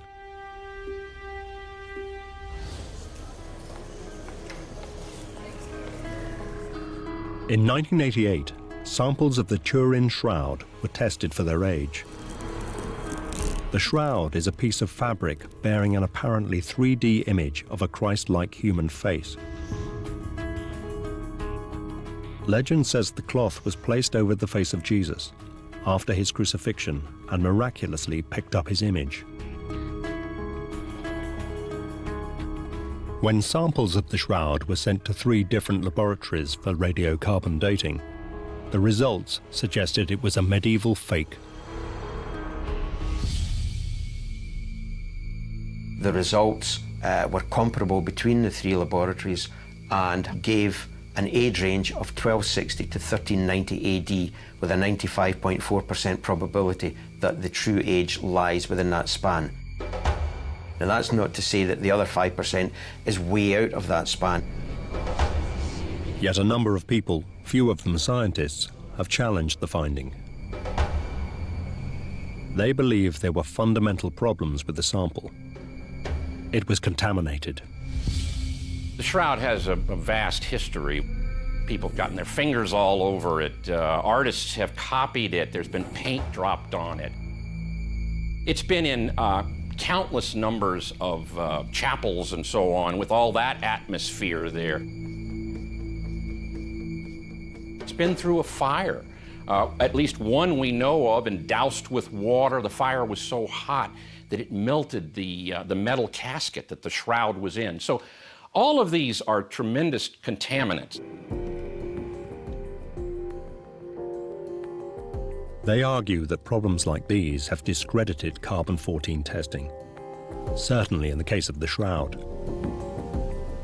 Carbon-14 is certainly valid and a good procedure along with other procedures, but it certainly also can be wrong, as in this case, in my opinion. It was botched. Most scientists dispute this challenge. But similar arguments about contamination are now raging around the Titulus Crucis.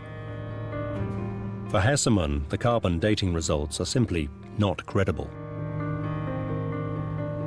When I learned about the result of the carbon dating, claiming to be a forgery from the Middle Ages, it was clear for me that it has to be wrong. We know that carbon dating is only reliable in 75% of the cases, but there's a 25% margin of factors which cannot be controlled, factors of contamination and conditions we do not know. In particular, Hesemann believes there will have been carbon contamination from candles and human breath. These more recent carbon deposits would, he argues, have built up, impregnating the ancient wood. That in turn could have led to a false reading in the carbon dating tests. But Gordon Cook, a recognized expert in carbon dating, profoundly disagrees. The idea that 25% of all radiocarbon tests are wrong is quite preposterous. You could argue that the smoke from the candles could have embedded itself in the wood, but when the pre-treatment that was undertaken should have removed virtually all of that. Yet Hesemann has now dismissed all carbon dating tests of the Titulus Crucis. He believes he's found a much more reliable alternative form of dating.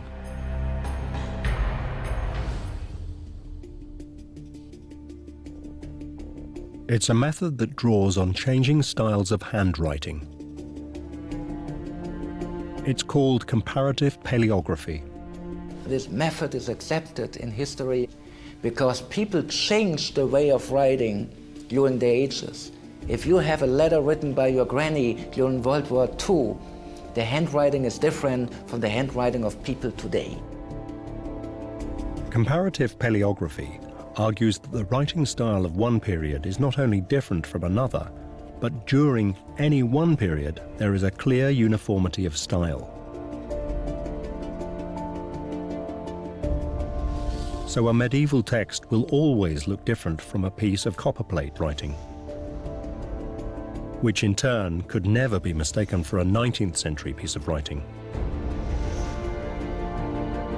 Hesemann sent photographs of the text on the Titulus Crucis to a number of experts. I presented copies of the Titulus Crucis to 7 experts on comparative paleography of 3 different universities in Israel. The experts examined the Greek, Hebrew, and Latin texts.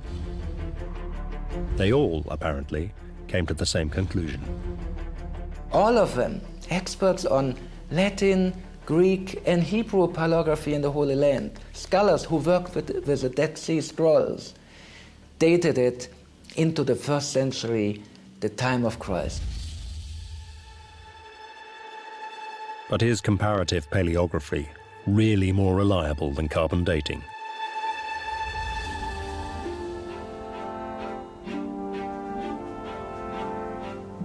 For over 60 years, scientists have used carbon-14 tests to date ancient artifacts, from Egyptian pyramids to medieval church relics. It has consistently proved reliable. Radiocarbon dating has a scientific basis. We can calculate an age on an object. If you take paleographic techniques, it would be possible to forge an earlier writing style on a piece of wood to make it look like the Titulus Crucis. Yet Michael Hesemann is unmoved. We have not a single case where comparative paleography is wrong, where people in the Middle Ages prove that they were able to write like people wrote 1,000 years before. If I, as a historian, have the choice between two methods, comparative paleography and carbon dating, I trust comparative paleography.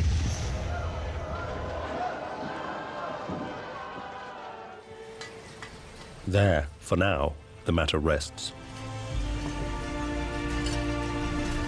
To most scientists, the evidence from carbon dating makes it highly unlikely that Titulus Crucis is part of the true cross. But that won't stop some people believing in it. To many Christians, the idea that Christ's cross has survived is just too powerful an idea.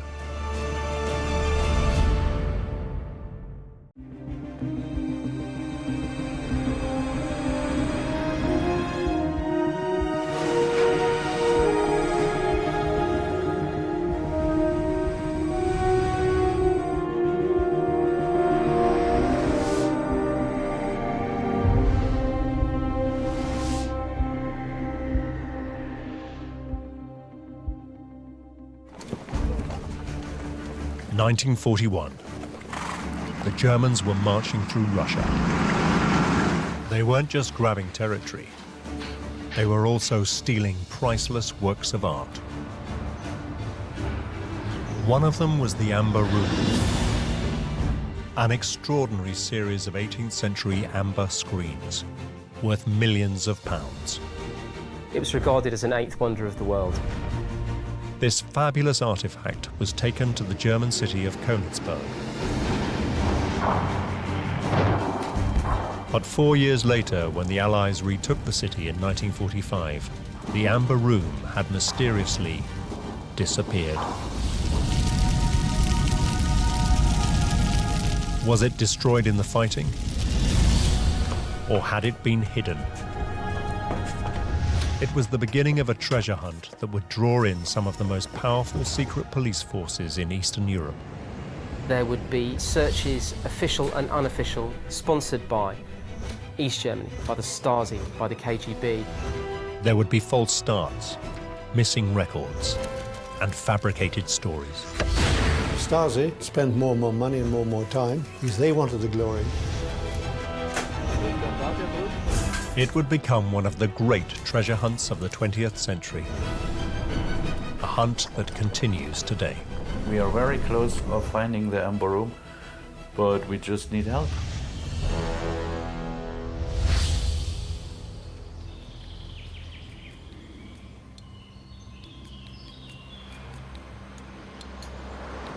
The Ophir Mountains in southeast Germany. An area of wooded hillsides and disused mines.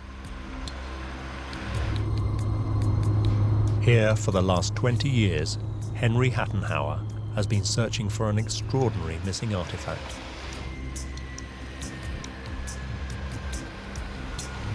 It's a looted Russian treasure that disappeared at the end of World War II, never to be seen again.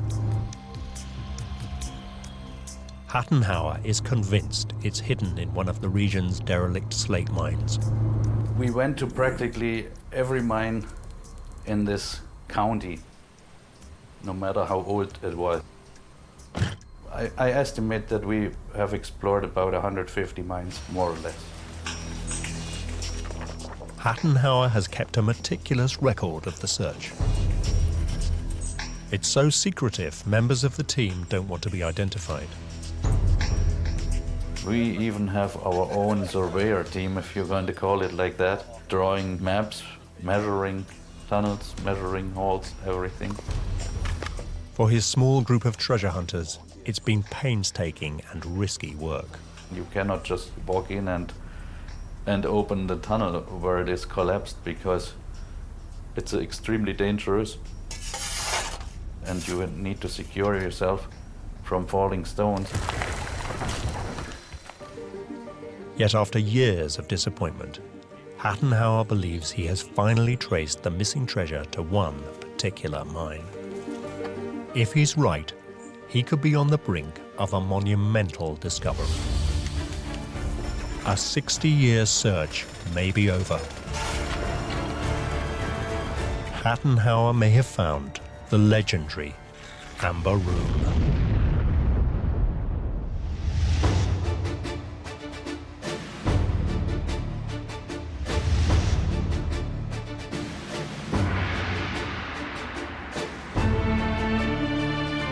It was one of the most extraordinary artifacts ever created.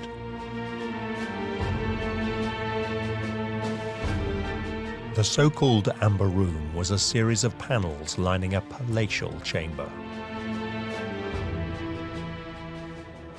The old Amber Room must have been absolutely glorious. Would have been a wondrous sight. Nothing on that scale had been attempted before. Some of it was carved in 3 dimensions, crowns and things. What made it absolutely astonishing was the incredible quality of the workmanship.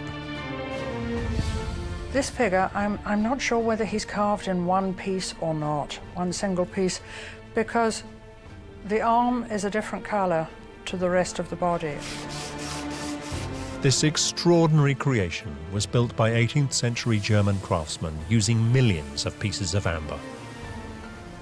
And in the back here we have the mosaic, the background for the whole thing, where they have taken slices of amber and fitted them together so that they make this mosaic with no gaps. The whole thing is amber.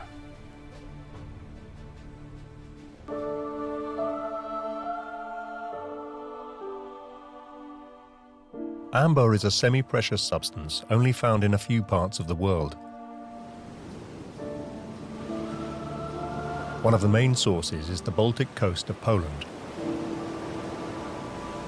It's formed from the resin of prehistoric trees that grew in the region 60 million years ago. During the early 1700s, the Amber Room became a symbol of German craftsmanship at its most magnificent. It was regarded as an 8th wonder of the world. And I think the reason for that is that no one had conceived of the idea of using amber architecturally. I mean, the sheer audacity of taking something which we normally associate with ornamental jewellery and using it architecturally to effectively coat or laminate an entire room was foolish, incredible, folly.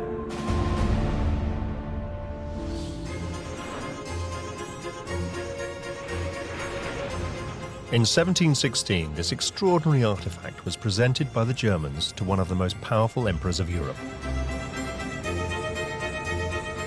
Peter the Great of Russia. He took it to St. Petersburg, where it was installed in his summer palace on the city's outskirts. There it remained on display for over 150 years, until the summer of 1941.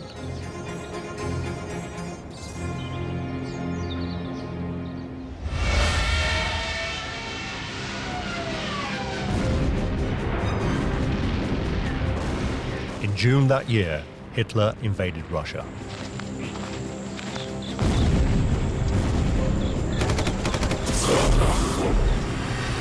The German forces weren't just interested in seizing territory. In a meticulously planned operation, they took with them teams of art experts intent on seizing anything that represented German craftsmanship. Hitler himself was a fanatically searching for German artists of the 19th century, 18th century artwork.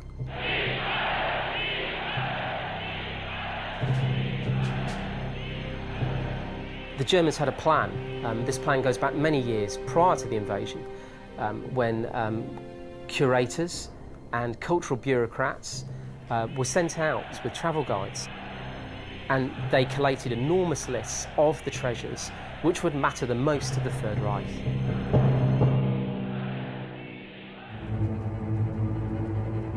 High on their hit list was the Amber Room. They figured that there was a tie-in on the Amber Room with the German heritage. They wanted the material back in Germany. For Nazis, the Amber Room represents German power, a time machine that took them back to the idea of Teutonic Knights, these forebears of Nazism and National Socialism. It was, in short, symbolic of a long history of German superiority and military might reaching back to the Middle Ages.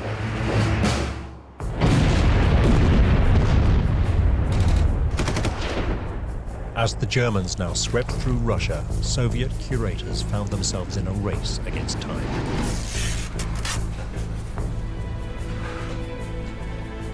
Thousands of precious artworks had to be packed up and shipped east as fast as possible to Siberia.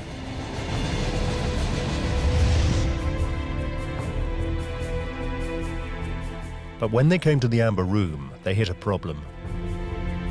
It seemed just too fragile to move. When the curators attempted to remove the amber from the backing boards, they discovered it had become completely brittle. It might have been possible to take it down without doing any damage, but it was a big risk. So instead, they decided to disguise the room as another room. They got cigarette papers, which is pretty much all curators had in their pockets, and they stuck it over the amber. The idea being that the cigarette papers would act as a band-aid to stop the fragile amber cracking. On top of the cigarette papers, they put cotton wool, which actually they pulled from cushions. On top of that, they then put sheeting and then wallpaper. It was the best they could do.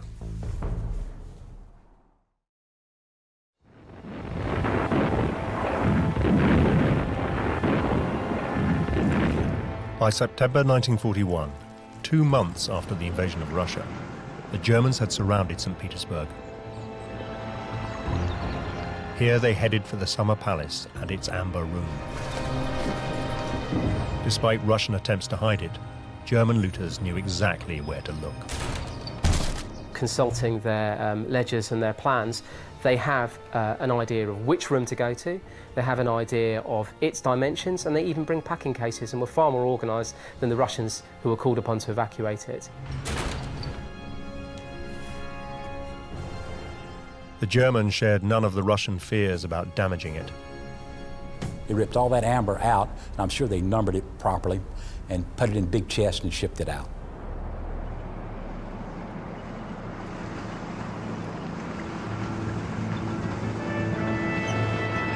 Within days, the Amber Room was on its way from St. Petersburg to the German city of Konigsberg, known today as Kaliningrad. Here it was installed in the city's castle museum. This would be the last known resting place of the Amber Room. What happened to it next would be murky and controversial.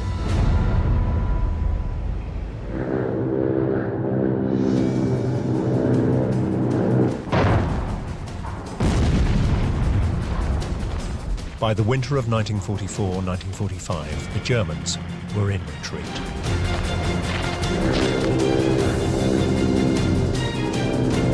Allied planes bombed the German defences at Kaliningrad.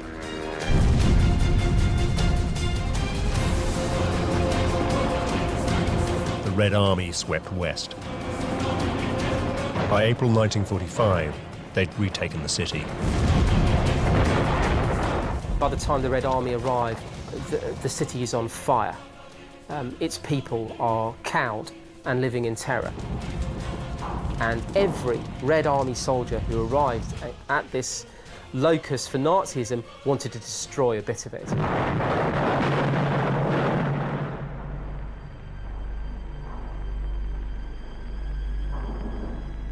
One of the first things the Russians did was search for the Amber Room.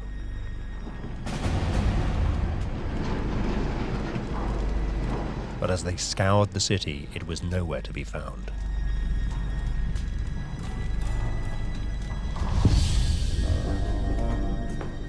what had happened. Had it been destroyed in the battle for the city? Had it been hidden somewhere? Or had the retreating Germans taken it with them? And if so, where? The mystery of the Amber Room had begun.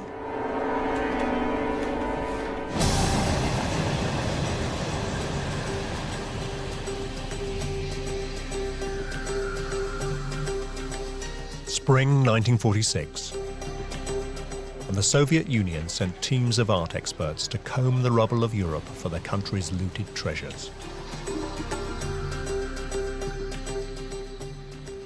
The Soviets had trophy brigades that went through and stripped every museum of every country they occupied.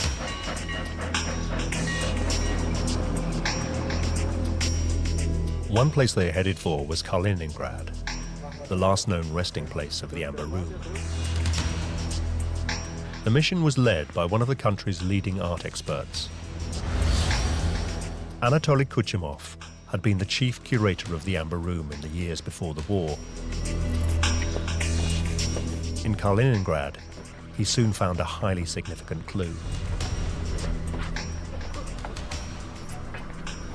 The Amber Room had contained 4 small stone mosaics. Sifting among the debris of the castle, he found fragments from 3 of them.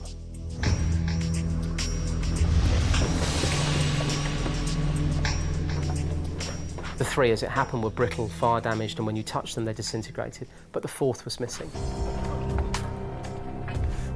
Kuchumov couldn't even find fragments from the 4th mosaic. It must have been removed. To Kuchumov, this was highly significant. If one of these panels could be missing, what else from the room was missing? This is the logic of Kuchumov. If the panel had been taken, the far more valuable amber walls, the amber facings, must have been taken too. And in his opinion, there is a clear case to be made that the Amber Room survived the siege of Konigsberg. But if it had survived, where was it?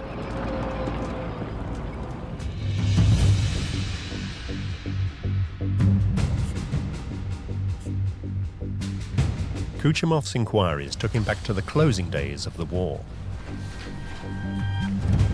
Reports suggested that as Allied bombs fell, the Amber Room was hidden below ground. Was this where he needed to look? Kuchumov manages to get some digging equipment and a team of volunteers, and they begin their own excavation.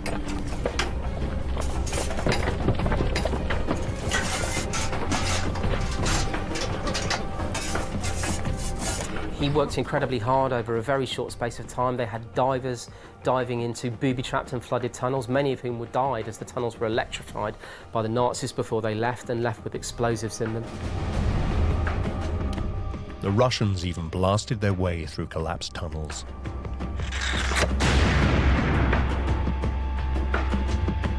He broke through the foundations of various buildings to discover underground bunkers. He drained flooded cellars. He broke into stores in various castles that ringed the city.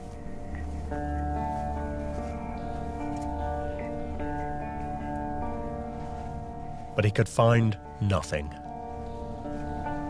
The search for the Amber Room would become one of the great treasure hunts of the last half-century.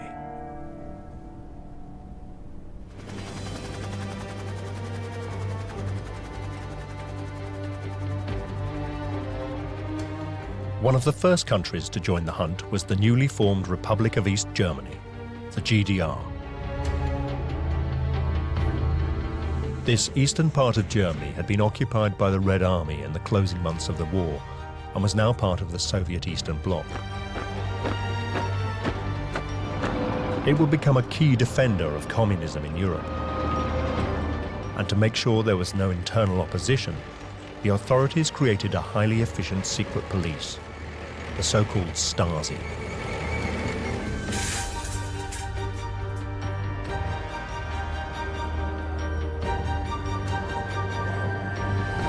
The Stasi were housed in a large office block in Berlin.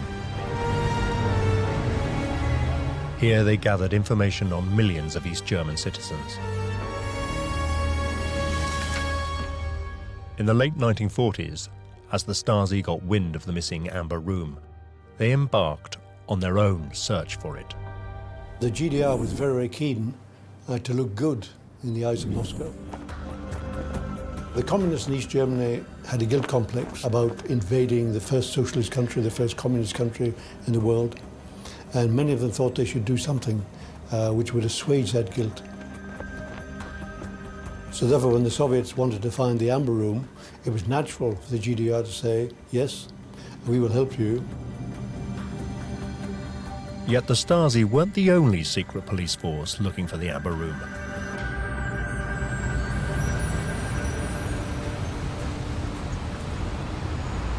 In Moscow, the Russians turned for help to the KGB, based at the infamous Lubyanka.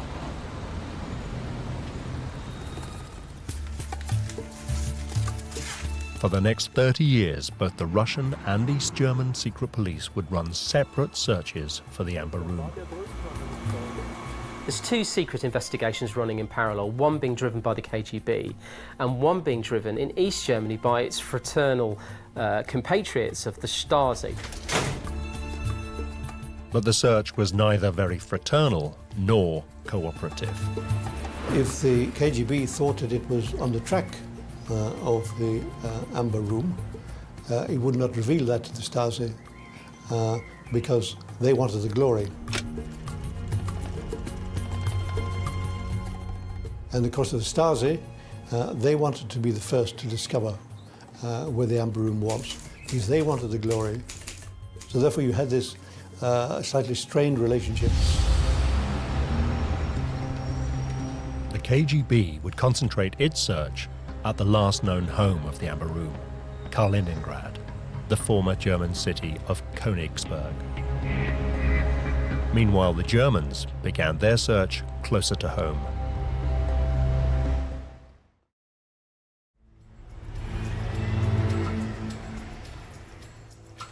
In Berlin, the Stasi's first clue came from a former Nazi officer. Gerhard Strauss had been an assistant curator at Kaliningrad Castle, where the Amber Room was on display. He explained that as Allied bombs fell and the Red Army edged ever closer to the city, he'd picked up rumors the Amber Room had been spirited to safety. Strauss had got hold of various papers and talked to the curator of the Amber Room, and in his mind there had been several key locations for where the Amber Room may be, one of which was Görlitz. Görlitz is a small German town which sits astride the German-Polish border.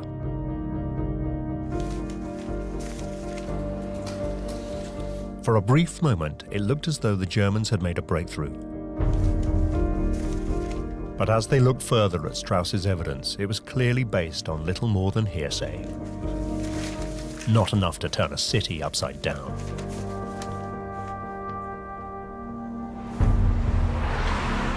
What they needed was something much firmer.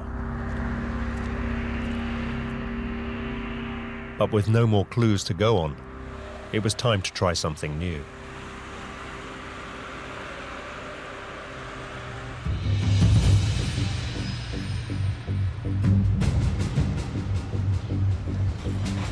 In 1958, the Stasi did something unprecedented in the tightly regimented society of East Germany. A regime notorious for its secrecy went public. In an article in the East German newspaper, Freie Welt, it made a public appeal for help.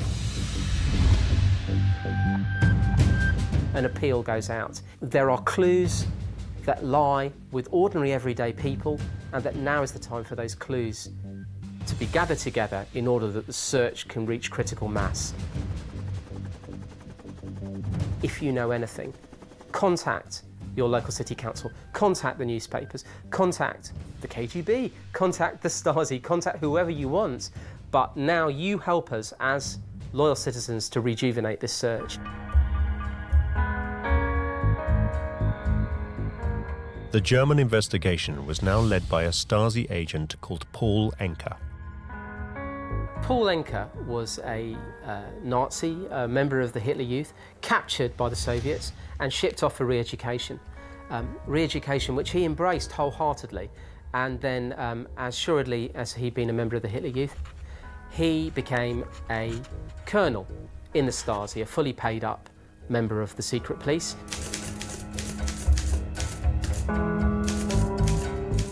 Within weeks of the article appearing, Enke received a letter. It came from a man with a remarkable story to tell.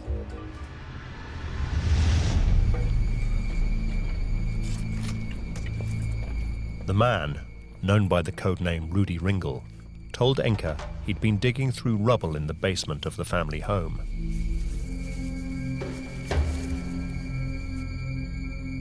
Here, he'd found his dead father's identity papers, together with a package of documents. Ringel had read them and been terrified. His father had been a member of the SS, Hitler's personal elite military force. In 1950s East Germany, such connections could mean serious trouble.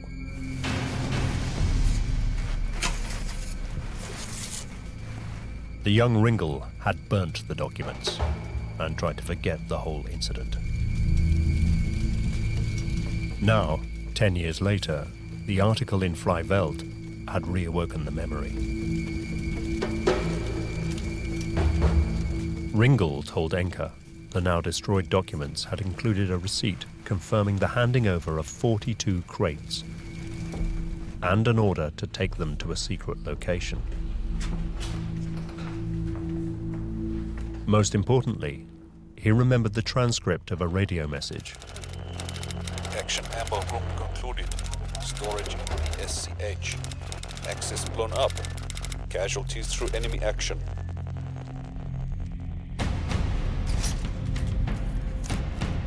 Enke could hardly believe his luck.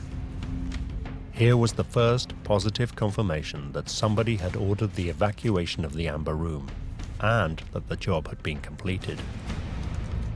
Enke now had solid evidence the Amber Room still existed. It had to be possible to find it.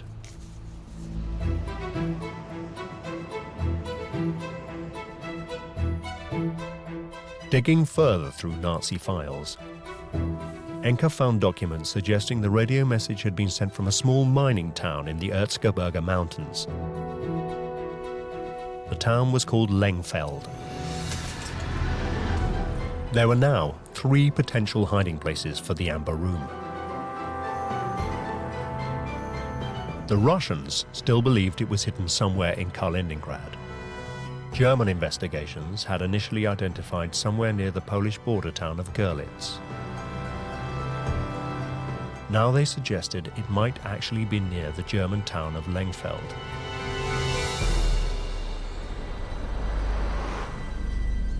But Lengfeld is surrounded by hills and valleys. There were hundreds of potential hiding places. The evidence was much too vague. Enke needed something more concrete. Then, in the 1960s, there appeared to be another breakthrough.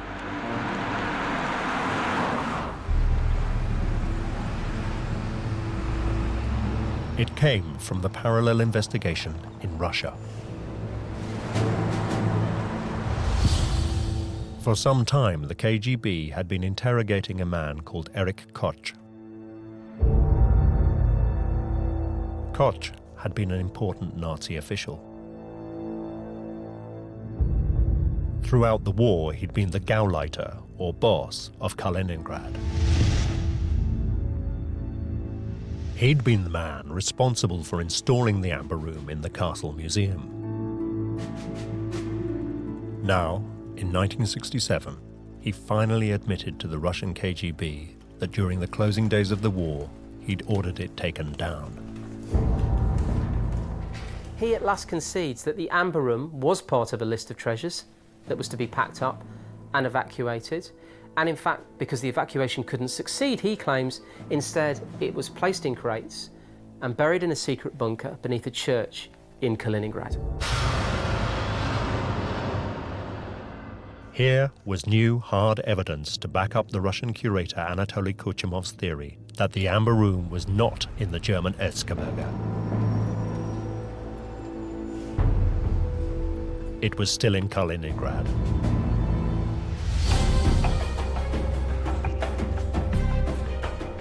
This evidence is leapt upon by the Soviets, who immediately requisitioned heavy digging equipment and volunteers, and they set out to turn the entire city upside down again.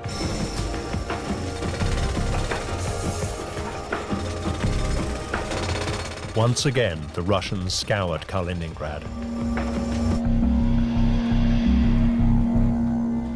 But once again, they found nothing. If the Amber Room really was in the city, its hiding place remained a mystery.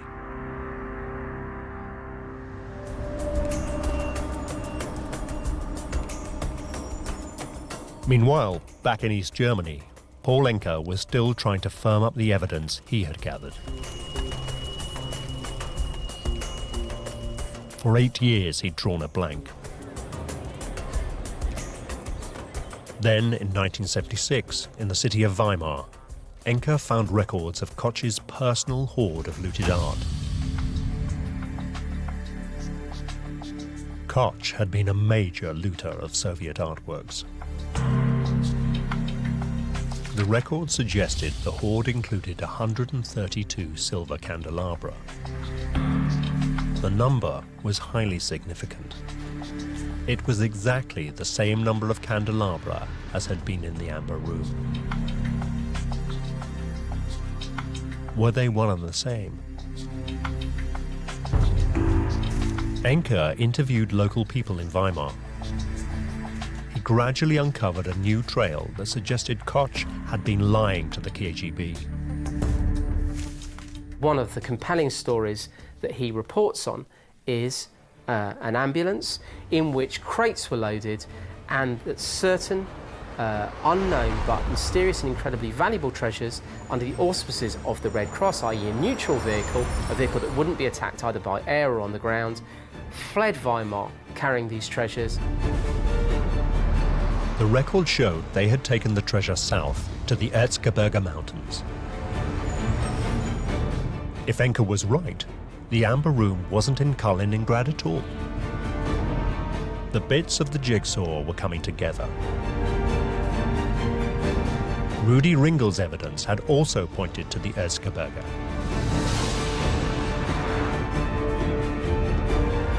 Enke was now convinced he finally knew just where to look for the Amber Room.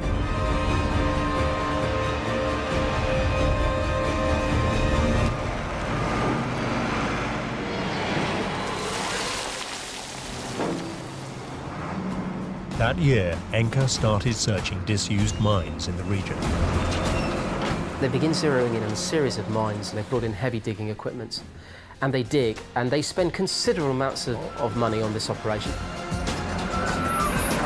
It's a vast operation involving huge numbers of volunteers. Enke narrowed the search to one mine, but the shaft was blocked by rock falls. The Germans dug hard. They blasted through blockages. But Enke was in for a nasty surprise. When they break through, eventually, to the areas they had mapped out as the key locations, what they discover, rather than treasure, is rolled up and burnt pieces of Pravda. Pravda was the Russian Communist Party newspaper. The burnt pages were dated July 1945. They'd been used by the Red Army to roll cigarettes. The Soviet forces had already explored the mine 31 years earlier, and they'd clearly not found the Amber Room. But nobody had bothered to tell Enke or his German colleagues. the operation had cost the Stasi some $500,000. It had been an expensive and embarrassing failure.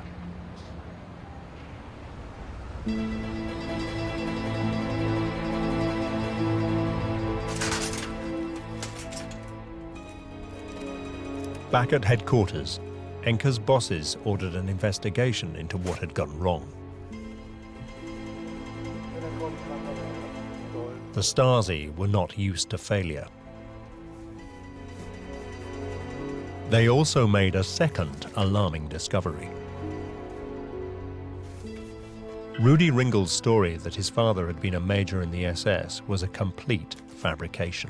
The man that Paul Enker had built his entire case on was in fact a wounded postman who had no connection to the Amber Room story, a fantasist with forged documents.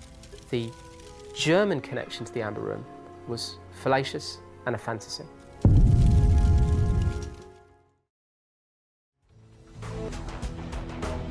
Yet incredibly, despite even this setback, the Stasi spent the next 10 years continuing to look for the Amber Room. Once the Stasi had started on the operation, they didn't give up. There was no concept of cost effectiveness. It was the objective which was important. And therefore, they would spend more and more money and more time, even though the end result may have been very, very meager, even though the chances of finding the Amber Room were very, very small. That didn't matter. In a communist system, you just kept on looking. In fact, the search would only end when something much bigger changed the entire world.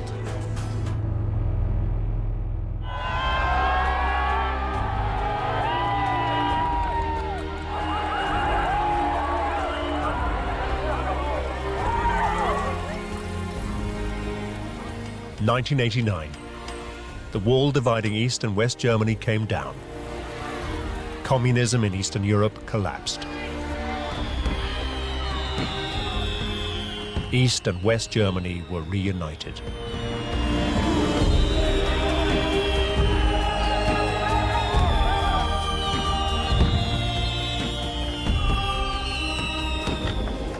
In the following euphoria, a German energy company agreed to sponsor the construction of a brand new Amber Room and give it to the Russians.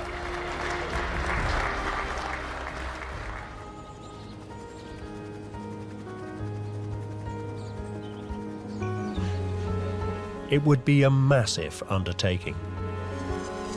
For a start, the art of amber carving had been virtually lost. They had craftsmen, but not the craftsmen that they'd had in times past. People hadn't been carving amber in that way for so long. The workmen had almost nothing to go on. They didn't know exactly how the room had been made.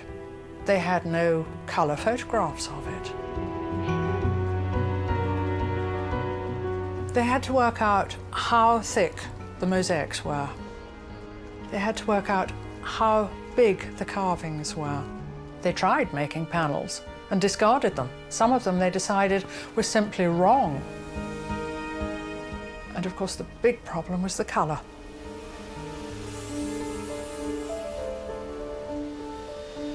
This was a problem nobody had anticipated.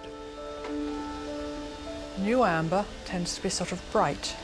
If they just put Baltic amber, untreated, on the walls, the whole room would have looked lemon yellow. It would have been completely wrong.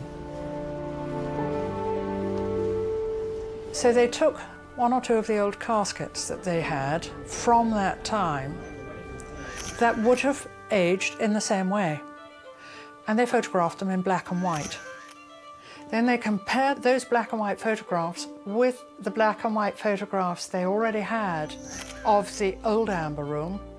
And from that they worked out this grey is that tone on the casket, so a matching one would be that on the wall. And that's how they reconstructed it. Whether or not it's completely correct, of course, we don't know.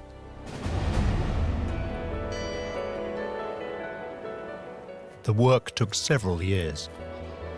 Finally, in 2002, amongst much pomp and circumstance, it was erected at its former home in the Summer Palace outside St. Petersburg.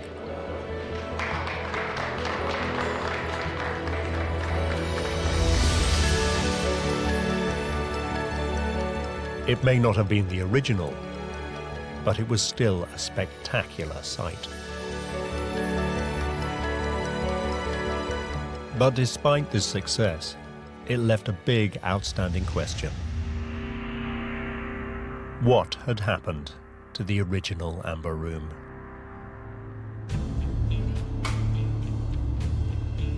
In 2004, Adrian Levy was one of 2 investigative journalists to publish the results of a 4-year trawl through reports, letters, and documents in Berlin, Moscow, and St. Petersburg. The investigation had taken him back to 1945 and the months just after the war.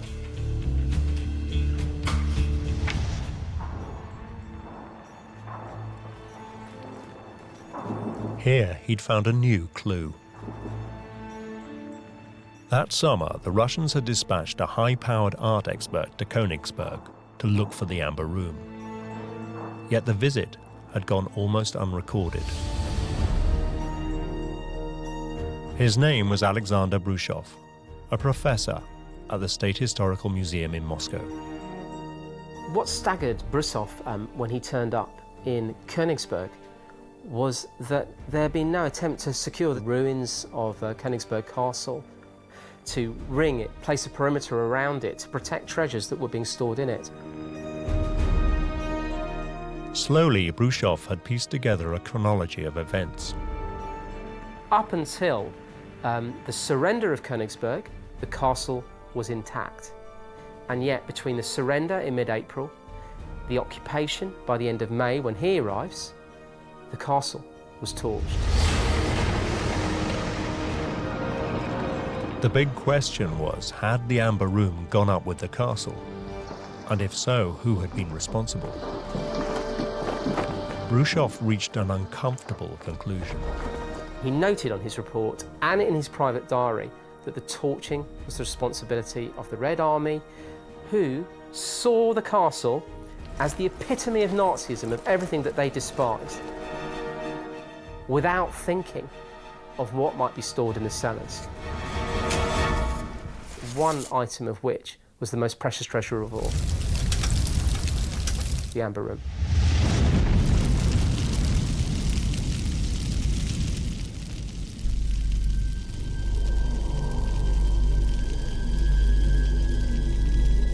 So the Russians themselves had destroyed the Amber Room. It had been a spectacular and embarrassing own goal. Brushov had solved the mystery in 1945. So why had the truth been kept a secret? Why had the Russians claimed it still existed? For Levy, the answer was simple. The thought that the Red Army had carelessly destroyed one of the country's most important artworks was not a notion the Soviet authorities could accept. So instead, they'd fabricated a new truth. The myth that the Amber Room had been saved but hidden was born.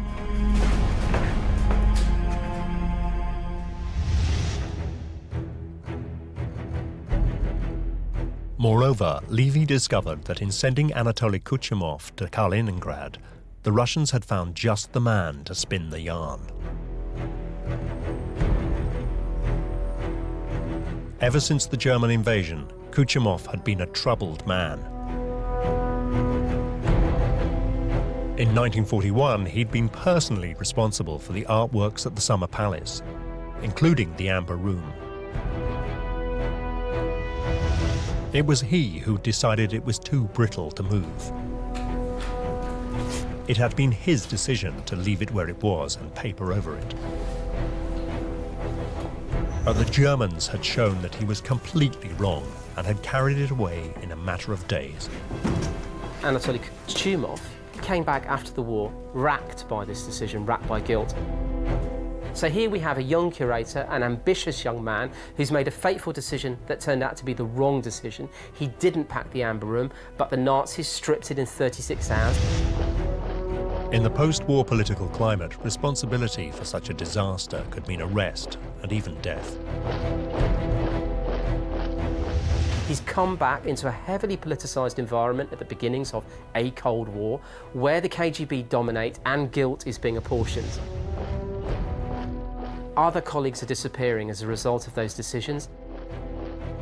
Is the man who is responsible for the vanishing of the Amber Room going to come back saying he found nothing? That's not going to happen. So instead, Kuchumov had come up with a new answer, one more favourable to Russia and himself. It had probably saved his life. Kuchumov's verdict, when he was sent there in 46, was there was enough evidence to suggest the Amber Room survived, which meant that he could also therefore provide the evidence that he himself was not guilty of anything, no crime had been committed. The Amber Room had not been lost.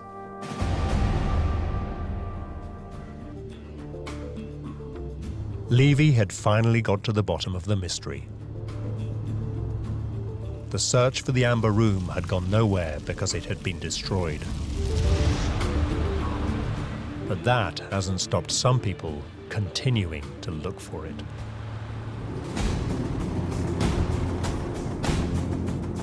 In the early 2000s, treasure hunter Helmut Gensel led a search for the Amber Room in the Czech Republic, close to the German border. He claimed to have picked up rumours that heavy lorries had transported the Amber Room to a disused silver mine as the war was ending.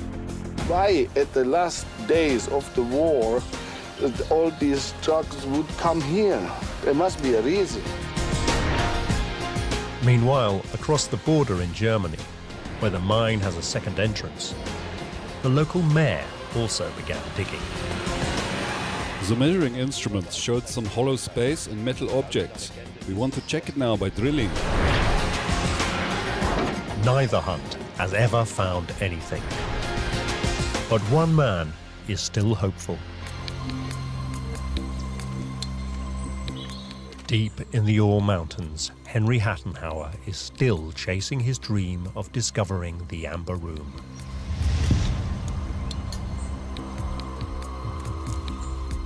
He's found a mine he believes may contain important new evidence. We found footprints from SS boots, a lot of footprints, all pointing to this one place in the mine. We found a lampshade with 5 light balls, which is very unusual. Electrical fittings are never found in these mines. They were closed in the 19th century, before the use of electric lighting. To Hattenhauer, it suggests the mine has been used much more recently. It was definitely not just used as an ordinary mine. Personally, I'm convinced that the Amber Room is here. I'm absolutely convinced. I mean, I know that there are many people claiming to know where the Amber Room is, and people laugh about it. But we really have a lot of interesting hints that make us think that the Amber Room is here. Just beyond the footprints and the mysterious lights, the mine shaft is blocked by a rockfall. It would cost thousands of pounds to clear it, money Hattenhauer and his group don't have. We are very close of finding the Amber Room, but we just need help. We can't do it ourselves. So far, Hattenhauer has failed to find a backer. But he's not giving up hope. Such is the value and mythic status of the Amber Room, it will continue to exert a magnetic pull over treasure hunters. Even though all the evidence suggests it was destroyed more than 60 years ago.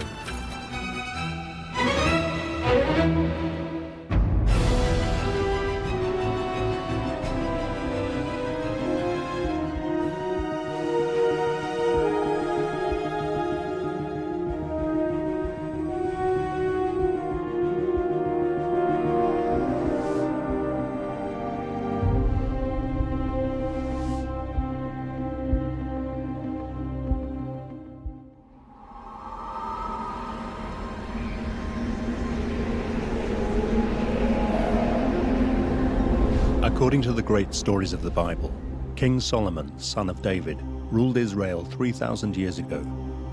He was renowned for his wisdom, his women, and his astonishing wealth. King Solomon surpassed all the kings on the earth in wealth and wisdom. And when the rich, powerful, and exotic Queen of Sheba visited King Solomon, she brought him gifts from the mystical land of Ophir.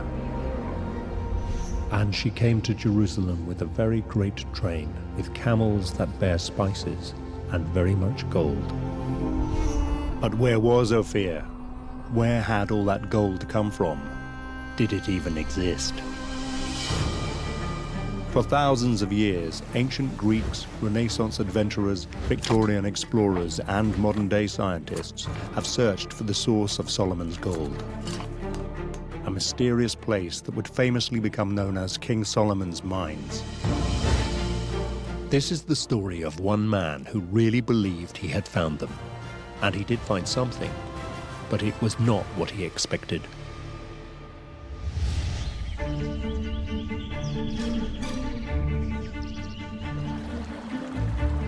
Karl Mauck, the explorer who would become forever linked with the discovery of King Solomon's mines, was a man of humble origins. Mauck was born in 1837 in Stettin, a small town in Germany. His father was a carpenter and later went to the army, and Mauck had 3 siblings, so the family was not very wealthy, and maybe one could even say that they were poor. But when he was a child, he received a gift that changed his life forever.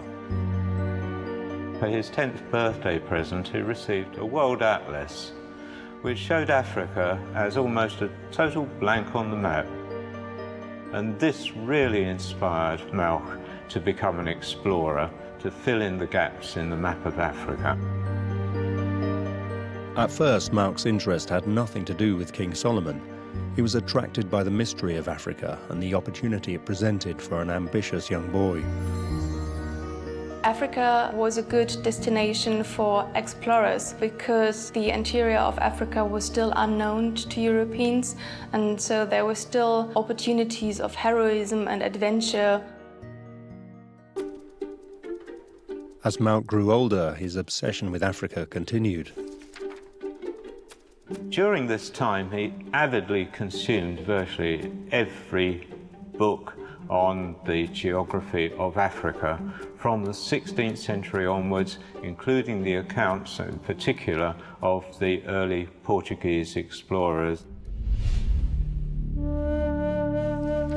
And one story leapt from the page to catch Mauck's eye. In 1531, Vicente Pagado, a captain of a Portuguese garrison on the southern coast of Africa, wrote, "Among the gold mines of the inland plains between the Limpopo and Zambezi River, there is a fortress built of stones of marvelous size, and there appears to be no mortar joining them."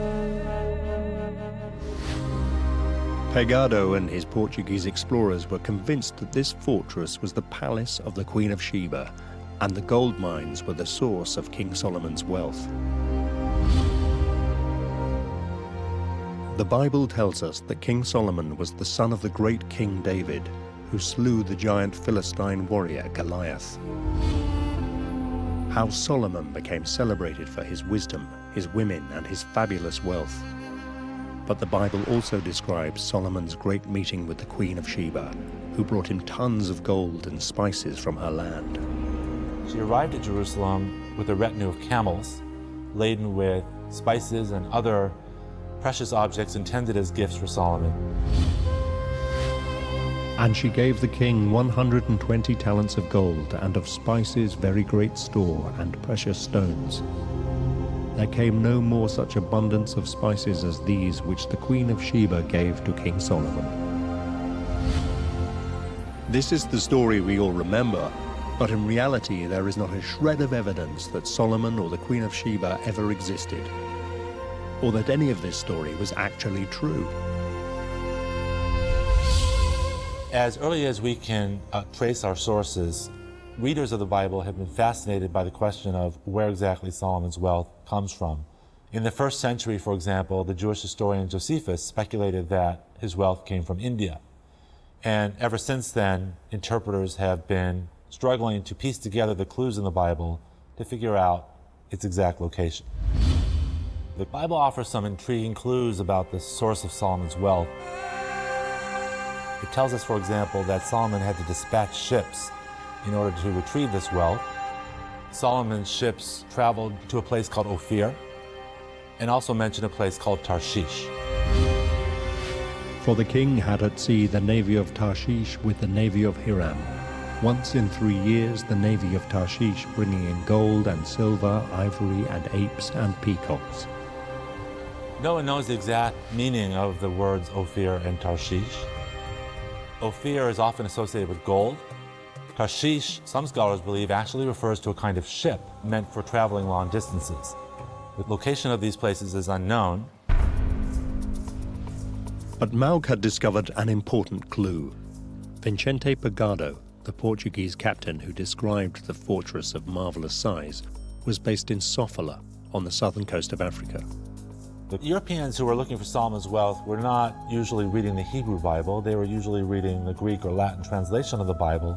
And in the Greek translation of the Bible, the word Ophir actually has an S appearing at the beginning of the word, spelling Sophia.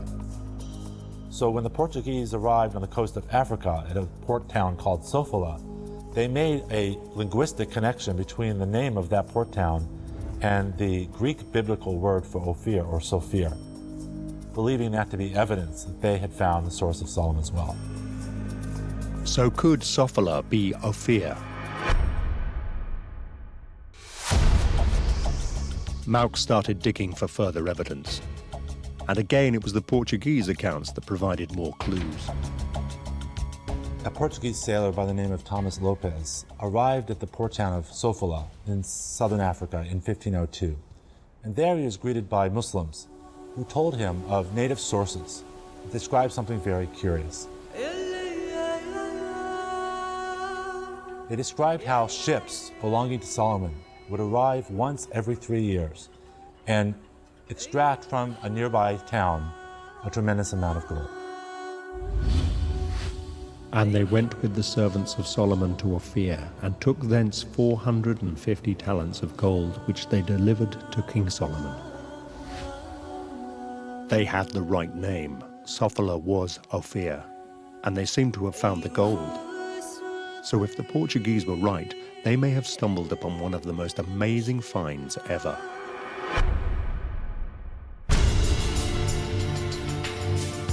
Mauk was certain he had cracked it. King Solomon's wealth was in southern Africa, and he was determined to find it.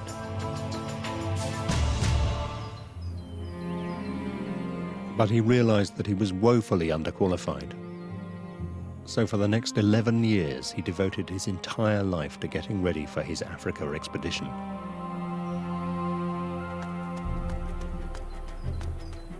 Every day he prepared himself both mentally and physically for the day when he would realize his dream. Mauk was always good in school, and he was interested in natural science and would have liked to go to university, but his parents lacked the financial means. To pay for his expedition, he trained as a teacher and became a private tutor in Austria. Mauk must have been really determined to go to Africa. In all these years, he didn't have support, he didn't have any money, but he still continued with his plans. He taught himself English, French, and Arabic. He tried to acquire specialist knowledge through reading specialist books and magazines like Hesemann's Geographical News. In his spare time, he studied Latin, medicine, and astronomy.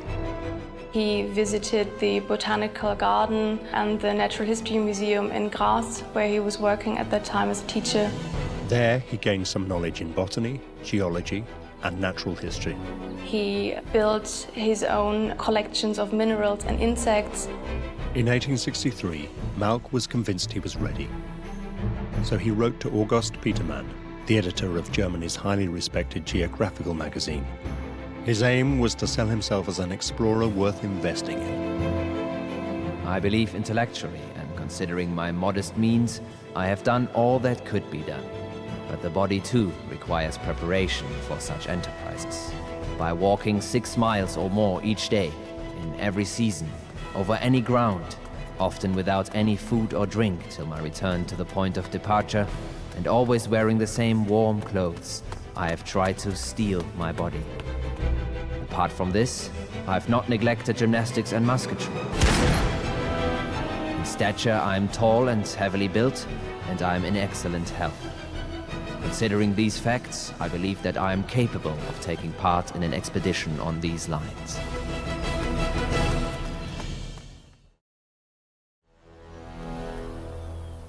Mauch's letter received an immediate reply from the magazine's editor. Petermann's response was negative and rather discouraging. He explained to Mauch how difficult and strenuous such an exploration would be. But he proposed that if Mauch should actually manage to get to Africa, he would consider publishing letters or reports. Despite Petermann's rejection, at the age of 26, after 11 years of preparation, Mauch was ready to go. But Mauch decided to spend a few months researching in London before he actually went to South Africa. And by the end of that time, he'd actually run out of money. Mauch worked as a deckhand on a steamship to fund himself before arriving in Durban, South Africa in January 1865.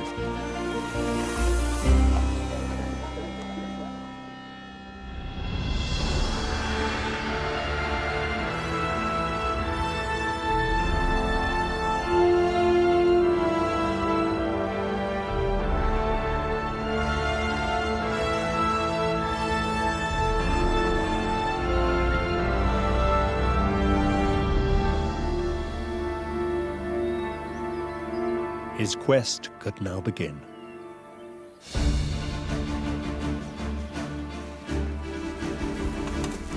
With only the barest of necessities, a small pocket compass, hunting knife, blanket, painting equipment and handgun, Mauch set out to explore southern Africa in pursuit of the land of Ophir in June 1865.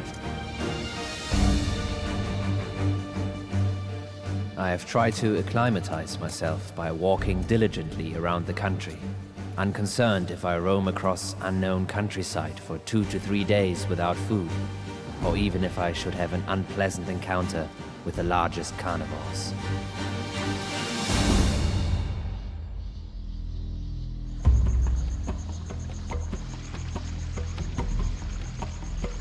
But Mauch soon ran into trouble. Mauch's travels were not at all straightforward. He went through a great deal of suffering, almost to the point of starvation.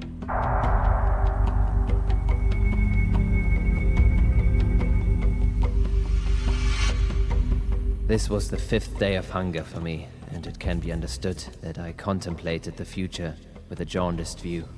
Even small birds seemed to fly away from me, while I am still miles away from them. No pheasant nor partridge was to be seen. And an hour-long effort to try to catch fish also failed.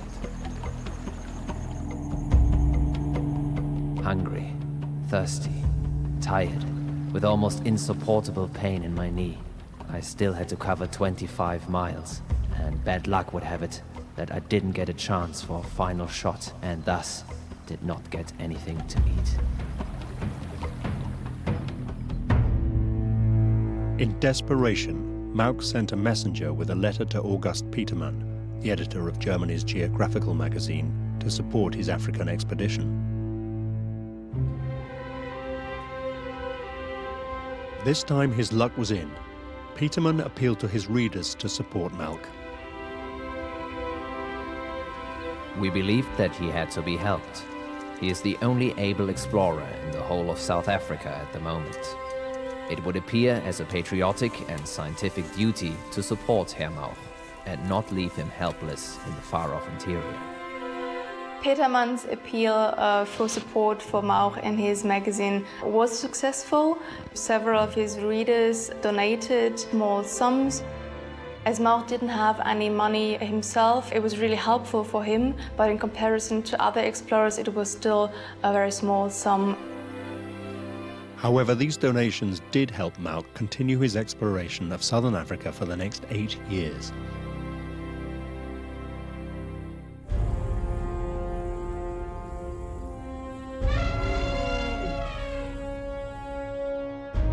Two years into his journey, Mauk entered the Tati region, an area located on the borders of Botswana and Zimbabwe.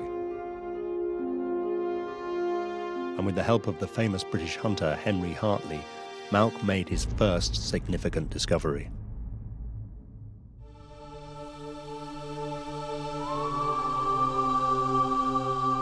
On the 27th of July, 1867, Hartley brought me the news that, when following a wounded elephant, he passed several pits dug into quartz. I came to a site which I recognized as a smelting place.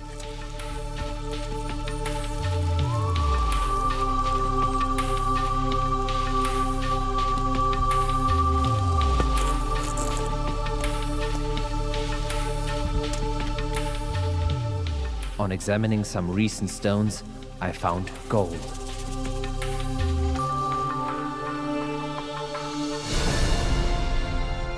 Highly pleased, I ran back to the camp to impart the good news.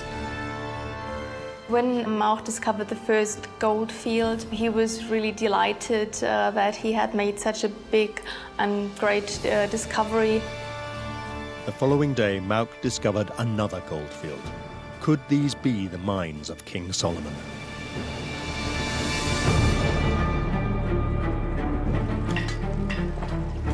Word of the gold mine spread like wildfire across the southern African plains, prompting one of its earliest gold rushes. As newspapers headlined his great discovery, Germany's geographical magazine believed Mauk was onto something much bigger. Concerning the goldfields discovered by Mauk, it is not improbable that they are identical with the Ophir of the Bible and with the places from which Solomon obtained his wealth in gold.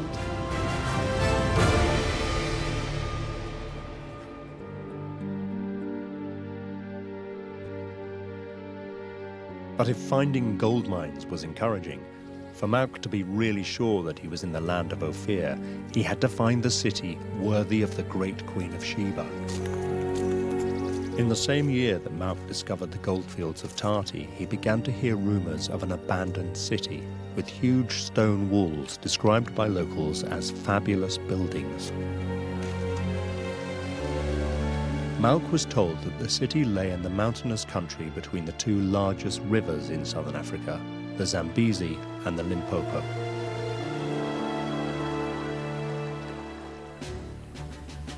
In May 1871, Mauk wrote confidently to his country's geographical magazine to tell them he wanted to dedicate his next expedition to the newly united German people. I shall make it the highest duty in my profession to add honor to the name of the German nation. I expect that my next journey will offer such opportunity. The discovery of the ruins of Ophir would be a point which would be envied by other nations.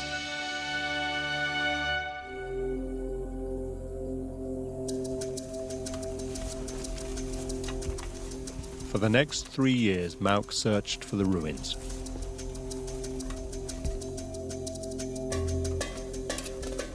He shot elephant and rabbit for food, and suffered great hunger and exhaustion. Mauk tried to get to the ruins for a long period and often failed and had to come back to the European settlements. Mauk survived robberies and attempted to win the trust of local tribes. Throughout his travels, he had to form alliances with the tribal rulers.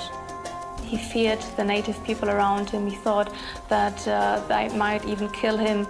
And was at one time held prisoner in Matabele land until he came to an arrangement for his release.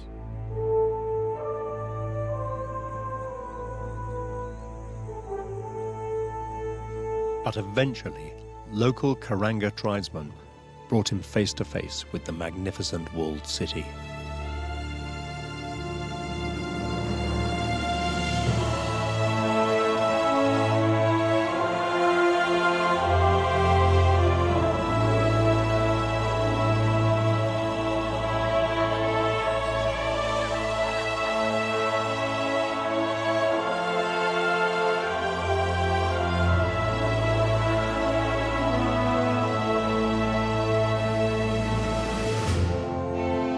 Finally, on the 5th of September 1871, I was lucky enough to be the first white man to set eyes on them.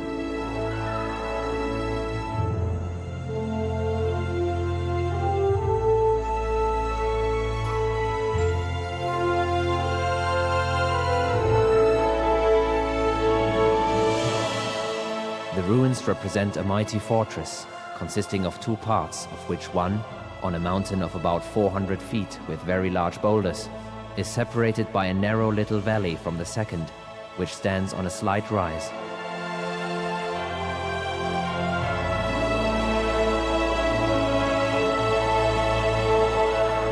Malch just couldn't believe his eyes.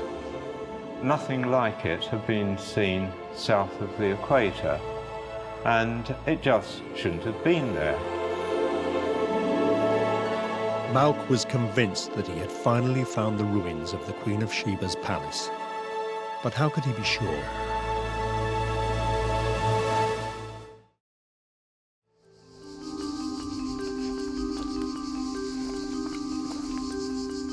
Malch set about examining the structure of the ruins and found that the walls were built of stone without any mortar. This matched exactly with Vincente Pigado's 16th century description of the ruins he had read as a teenager.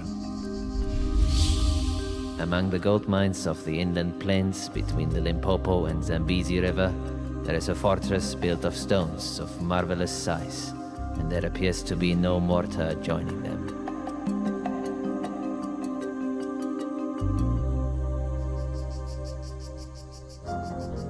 Malch's next step was to work out who had created it. He couldn't believe that such a structure could have been built by native Africans. Malch's view was supported by the local tribesmen. I have learned from the local inhabitants that they themselves have lived here for only 40 years and that the region was quite uninhabited before that time. All are absolutely convinced that white people once inhabited the region, for even now there are signs of habitations and iron tools which could not have been produced by blacks. So if the palace was built by white people, where did they come from? Malch turned to the Bible for clues. There is no description of Ophir in the Bible, but there is a description of the building of King Solomon's legendary temple. And the king commanded, and they brought great stones, costly stones, and huge stones to lay the foundation of the house.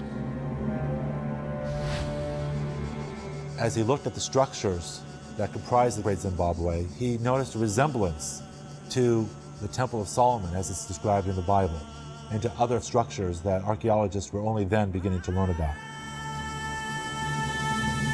Malch considered it likely that the palace was built by an ancient people called the Phoenicians.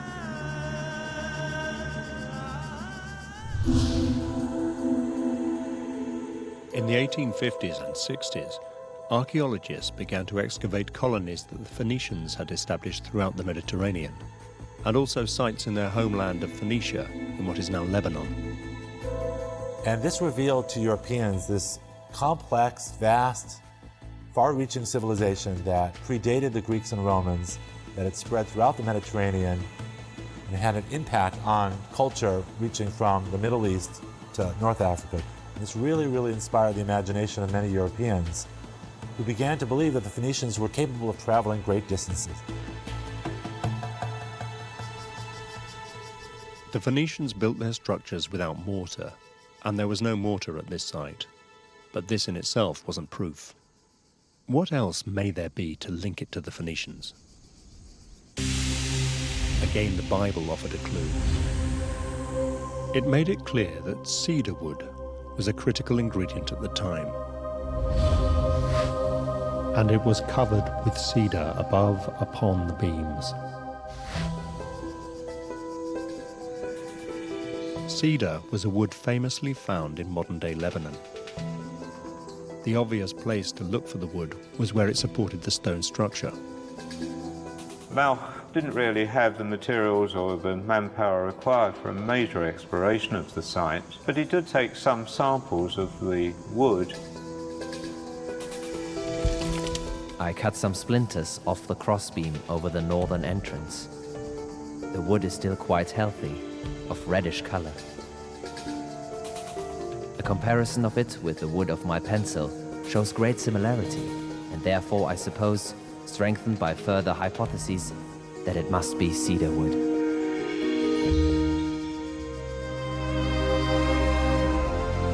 Convinced that the cedar trees didn't exist on the lower Zambezi, Malk was sure that it must have been brought there by Solomon's Phoenician builders from Lebanon. As the Bible says, "Now therefore command thou that they hew me cedar trees out of Lebanon."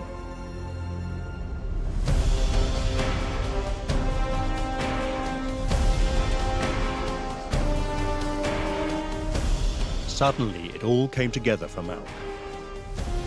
Here was a city that no African could have built.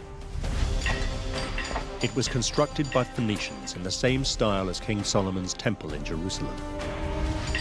The Phoenicians used stone without mortar and brought cedar wood from Lebanon to make the supporting beams. And the local name for Sofala is Sophia, like Ophir in the Bible. And to top it all, Malk had also discovered the 2 gold mines, the source of Solomon's wealth. So surely this was it. I believe that I do not err when I suppose that the ruin on the mountain is an imitation of the Solomonic temple on Mount Moriah. The ruin on the plain, a copy of that palace in which the Queen of Sheba dwelled during her visit to Solomon. Besides, they conform best with the well-known Phoenician buildings. Natives and Arabs would have built differently. Even the fact that I could not find a trace of inscriptions anywhere appears to me to confirm the justification of my opinion. For nowhere do we read that Solomon had an inscription of any kind fixed to his temple. I believe Ophir is the present Sofala or Sofara, by which name it is known and pronounced in the interior. For Malk, there could be no doubt. Ophir was not in the Middle East. It was here in southern Africa all the time.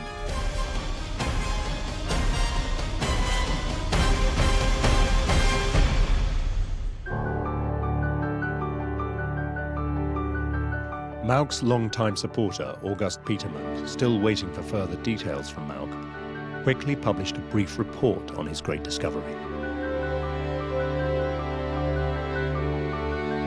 It is already known from newspaper reports that on the 5th of September 1871, Karl Mauch discovered the magnificent ruins in the mountainous country between the Limpopo and the Zambezi, about 40 miles inland from Sofala, of which the old Portuguese reports tell, and which were connected with King Solomon's Ophir expeditions in early times.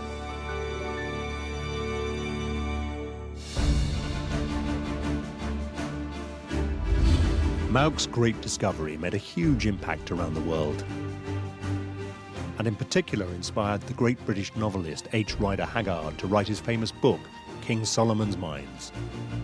H. Rider Haggard's King Solomon's Mines was the most successful adventure novel of the 19th century. Haggard tells the tale of one man's quest into the heart of Africa to discover the legendary King Solomon's Mines. And he went on to tell me how he had found in the far interior a ruined city, which he believed to be the Ophir of the Bible. When suddenly he said to me, "Lad, did you ever hear of the Suleiman Mountains up to the northwest of the Mushkalumbi country?" I told him I never had. "Oh well," he said, "that is where Solomon really had his mines."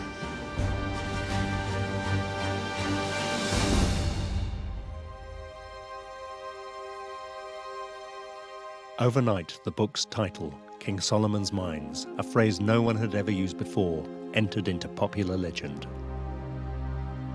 And that novel was widely read by people in Europe, and it incited their curiosity and motivated other would-be explorers to travel to Africa in search of the gold and wealth that they believed they could find there. Rider Haggard became one of the richest and most successful novelists ever, thanks to Mauch's discovery.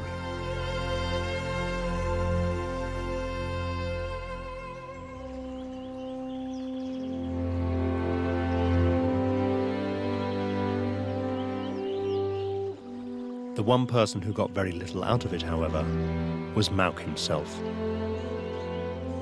When Mauch came back to Germany, he hoped that he would be rewarded with a position at a natural history museum. But I think the lacking university degree and maybe even his personality were aspects which made it difficult for him.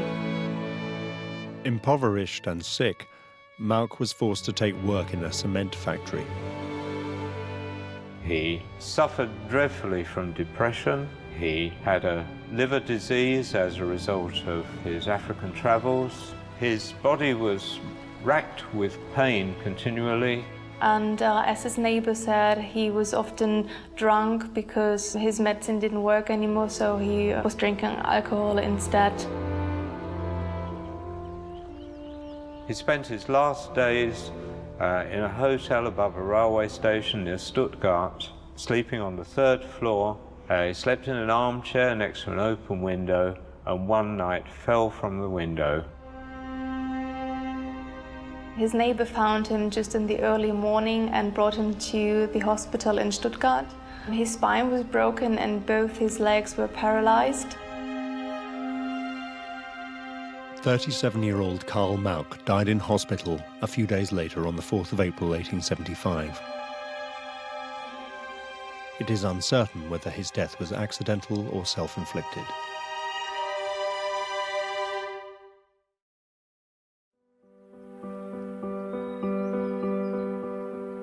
With his death, so died his reputation. His writings were largely ignored by the academic world.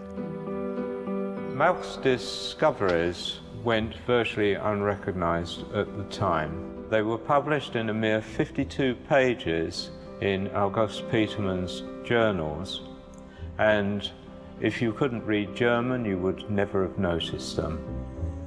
And it wasn't until 1960 that his journals were actually published in full form. But at least thanks to Mauch, King Solomon's mines seem to have been discovered.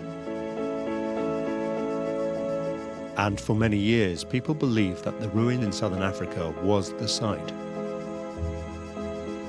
But at the start of the 20th century, even this legacy was challenged.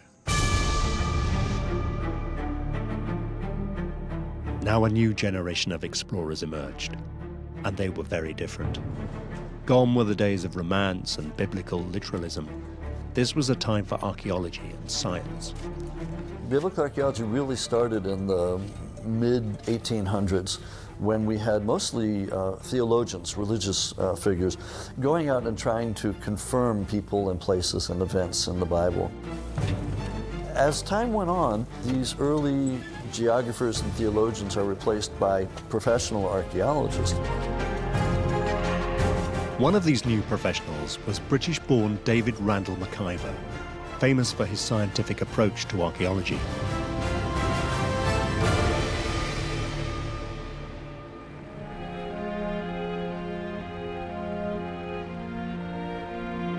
In 1905, 3,000 years after King Solomon's reign, Randall McIver made 7 carefully detailed examinations of Karl Mauch's Ophir. The first thing he did was to date the buildings. By examining the pottery unearthed in the dig, he was able to tell when they were made, and Randall McIver quickly learned something revealing. They are unquestionably African in every detail and belong to a period which is fixed by foreign imports as, in general, medieval. In other words, one of the key foundations of Mauch's Ophir theory was wrong. David Randall McIver was the first person to identify a medieval date. And dating was really important because all of the foreign origins thesis, going right back to Karl Mauch and his sort of biblical interpretation, depended on Great Zimbabwe being a lot older than it was, thousands of years older. The Great Zimbabwe ruins were not built by an ancient and vanished white civilization as was currently believed, but were of purely African origin and that they dated from about the 14th century. A second of his key findings would also be challenged. Mauck was convinced that the structures had been built by Phoenicians with wood and stone brought from Lebanon. Randall McIver assessed and dismissed his interpretations as incredulous and found no such evidence whatsoever. David Randall McIver said, look, everything I've found here is identical to local African materials, remains, and so on. And he just said, well, that clearly means it must be African. There is no sort of layer underneath. The style of the buildings cannot be proved to owe anything to foreign influences. All characteristics of Oriental and European architecture are entirely absent.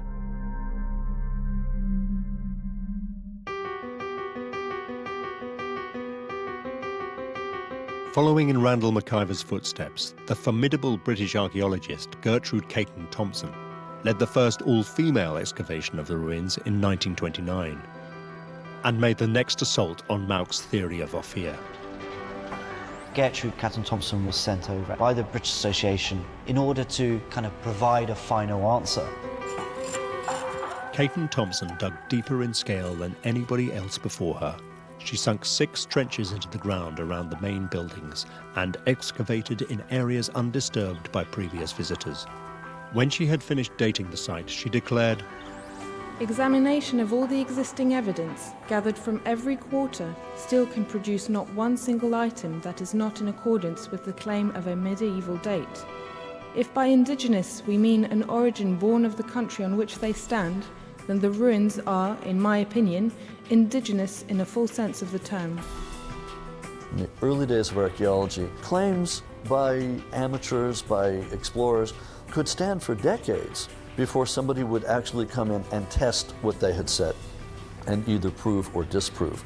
So it was a matter of 30 or 40 years before the archaeologists came in and really started excavating and said, yes, this is connected with King Solomon's mines, or no, it isn't. And in the case of that city, the answer was no, it's not. Your claim is wrong.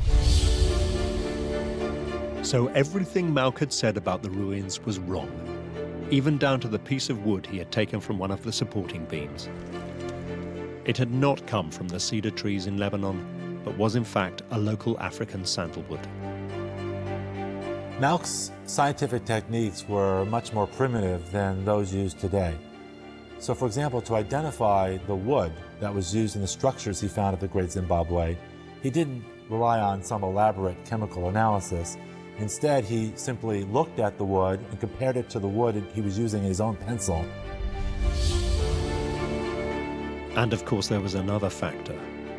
Mauck was a product of the Victorian age, which had very different views on Black Africa. Mauck was convinced that Great Zimbabwe must have been built by white builders, and the idea that it could have been built by an African people didn't come to his mind, which goes along with the European thinking at that time that the African indigenous population was a naturalistic, uncivilized people without a history and without a civilized culture. So believing that Great Zimbabwe might have been built by an African people would have meant a contradiction to this firmly established view. So does all this mean that Karl Mauck's quest turned out to be worthless?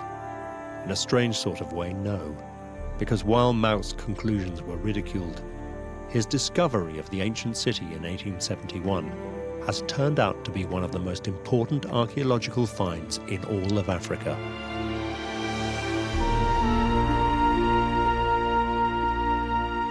Known today as Great Zimbabwe or Great House of Stones, these ancient ruins have become one of Africa's most prized national monuments and a UNESCO World Heritage Site. Great Zimbabwe is representative of African achievement, brilliant African achievement in the medieval period. Archaeological evidence suggests that Great Zimbabwe was built between the 12th and 15th centuries by ancestors of the Shona people who had settled in the region nearly 1,000 years before and who still inhabit Zimbabwe today. From a peasant village, it grew into a very prosperous political and commercial kingdom from 1150 to 1450, with a population of more than 10,000. Its development and growth was centered on agriculture, mainly cattle, and its massive gold and ivory trade went as far as Arabia and China. They found Ming pottery there, they found Arabic pottery there, Indian beads and so on. So clearly it was part of a much larger trade system. And to conjure up that kind of trade position and to be able to build such a large site and so such a sophisticated site, it must have been controlling all sorts of agricultural resources. No one is certain why Great Zimbabwe went into decline and was left abandoned in the 15th century, but many suspect it was due to the collapse of trade, political instability and famine. Now the whole world can recognize that Great Zimbabwe is a fantastic place, an amazing achievement. Structurally it's an amazing, beautiful place, beautifully built and so on, but also it's representative of a very sophisticated African culture taking place. Its significance is probably, in its shortest, summed up by the fact that the name of the country derives from it. There are not many countries that derive their name from an archaeological site, and it's well deserved. If Karl Malk had realized this at the time of his discovery in 1871, he really could have changed the way the world viewed African civilizations.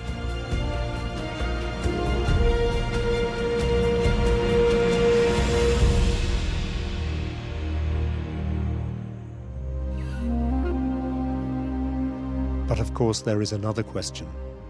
Does all this mean that the story of King Solomon's mines is simply a legend with no real basis in history at all?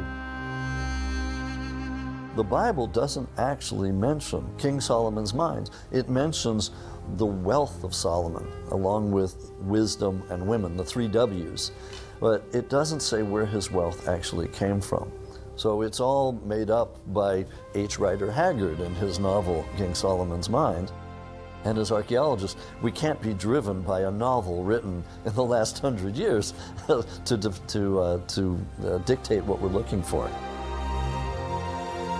In the 100 years after Malk's death, nothing was found to substantiate the belief that King Solomon or his great wealth ever existed.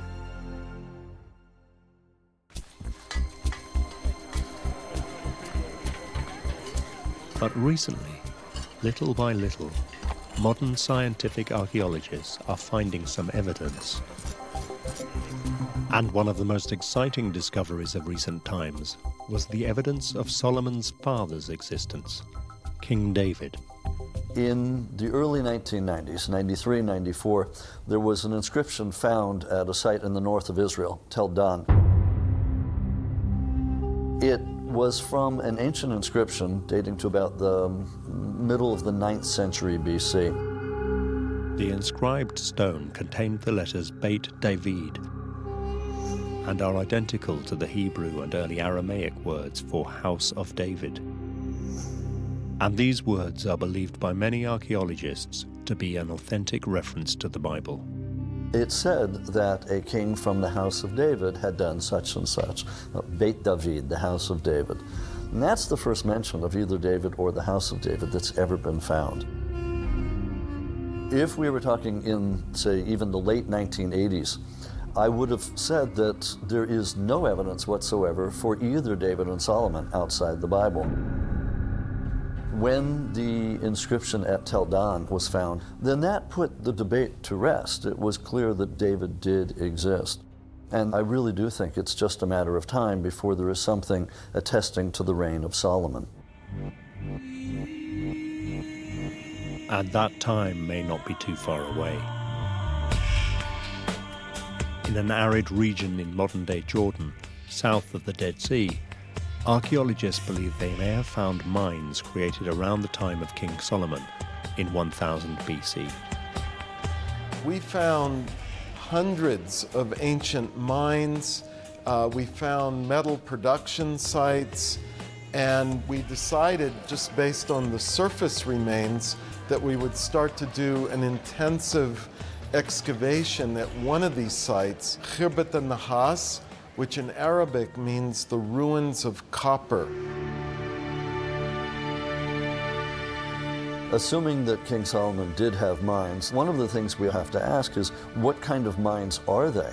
Are they gold mines? Are they copper mines? I would actually argue they're more likely to be copper mines than that he's making his money from the buying and selling of copper. Copper may not be gold, but during the Bronze Age it was an essential element in the manufacture of tools and weapons, so it was incredibly valuable. What we discovered was that at Khirbat al-Nahas there were two major centuries of copper production on an industrial scale, and that was in the 10th century BC and the 9th century BC. That is the time of Solomon. So some have been wondering whether we've got King Solomon's mines here. We haven't found Solomon's mines, but I think our results put the issue of Solomon's mines, or let's say the Solomonic kingdom and its reach, back on the table.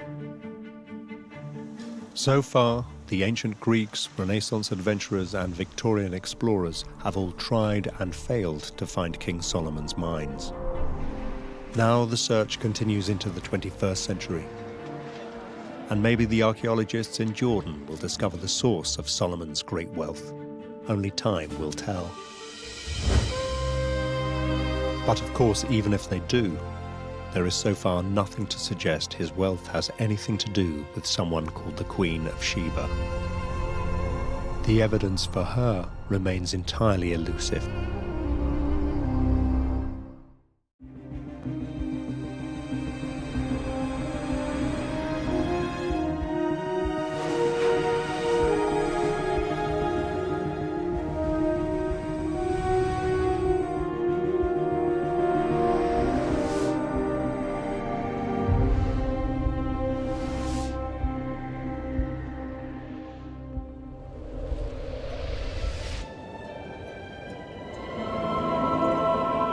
Legend tells that somewhere in South America, there is a great city of gold, El Dorado.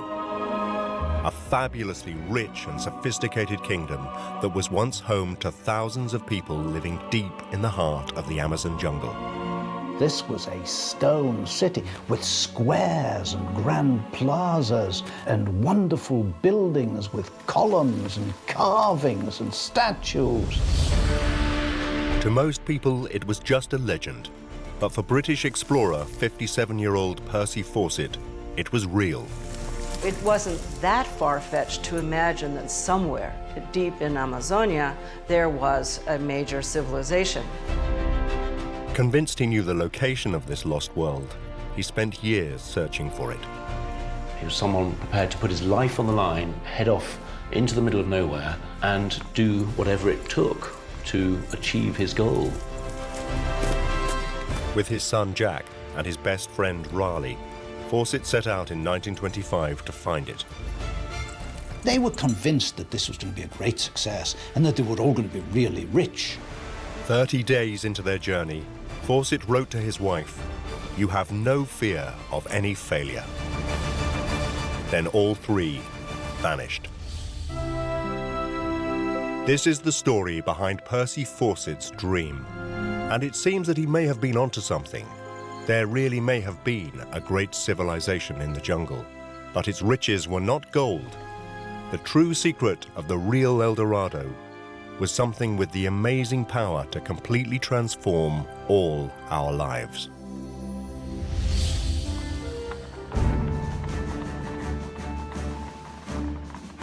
In the spring of 1906, Percy Fawcett was summoned to a meeting at the Royal Geographical Society in London and was made an offer he couldn't refuse.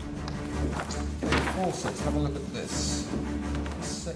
The Bolivian government wanted someone to map its borders with Brazil, and 39-year-old Fawcett was perfect for the job. His family motto was "Difficulties be damned." All his life he excelled at everything he had ever done. He was a first-class cricketer, an officer in the Royal Artillery, and a former British Secret Service spy in Morocco. But critically, he was a highly trained mapmaker and geographical surveyor who had been taught how to fix his position anywhere in the world. Fawcett's mission would be to survey and map the western Bolivian borders with Peru and Brazil. And his exploration, he was told, would be difficult and dangerous. But to Fawcett, all this sounded like a dream job. The romantic history of the Spanish and Portuguese conquests of South America and the mystery of its jungles pulled him in. Now his heart was pounding, even though there were complications. There were my wife and son to consider, and another child on the way. But destiny intended me to go, so there could be no other answer. Fawcett's destiny had been sealed from a very early age.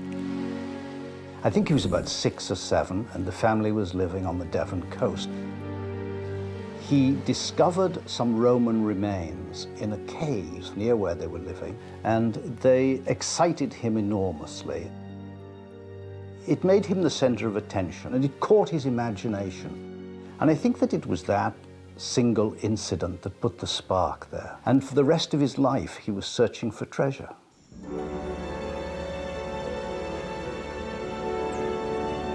It was this thirst for adventure that made the Amazon job so irresistible.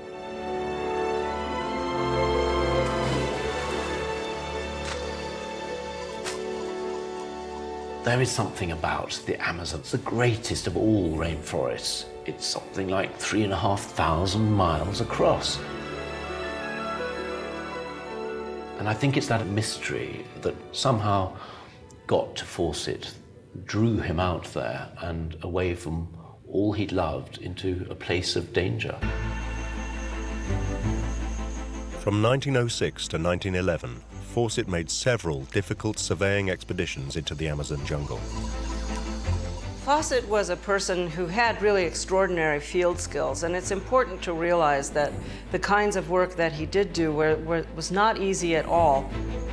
Not only did Fawcett have to deal with the hostile environment, Disease fevers of one kind or another were everywhere. People were going down within days of starting work in these areas. but to make it worse, Fawcett was surveying in an area crawling with dangerous locals. He was in one of the most contentious parts of the Amazon, in one of the most inflammatory periods in Amazonian history. There were very hostile tribes in the very areas he was going through. There were roaming gangs, people who threatened your lives, people who were killing people.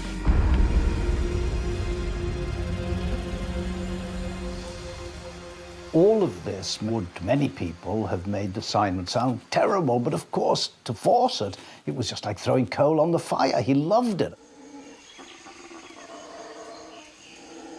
But as the years passed by, something else was beckoning him. Fawcett was becoming hooked on exploring the Amazon jungle.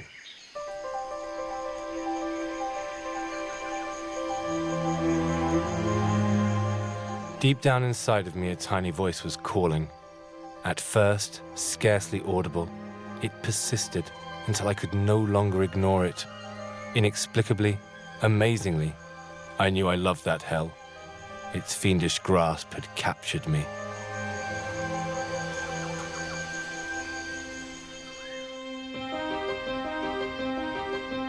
Fawcett realized that the surveying work was holding him back, and by 1911 he had had enough and resigned.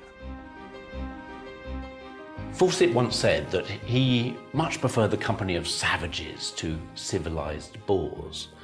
I think that says a lot about the man, that he was someone who was a maverick, who was an outsider, who wanted freedom, who sort of embraced the wilds somehow.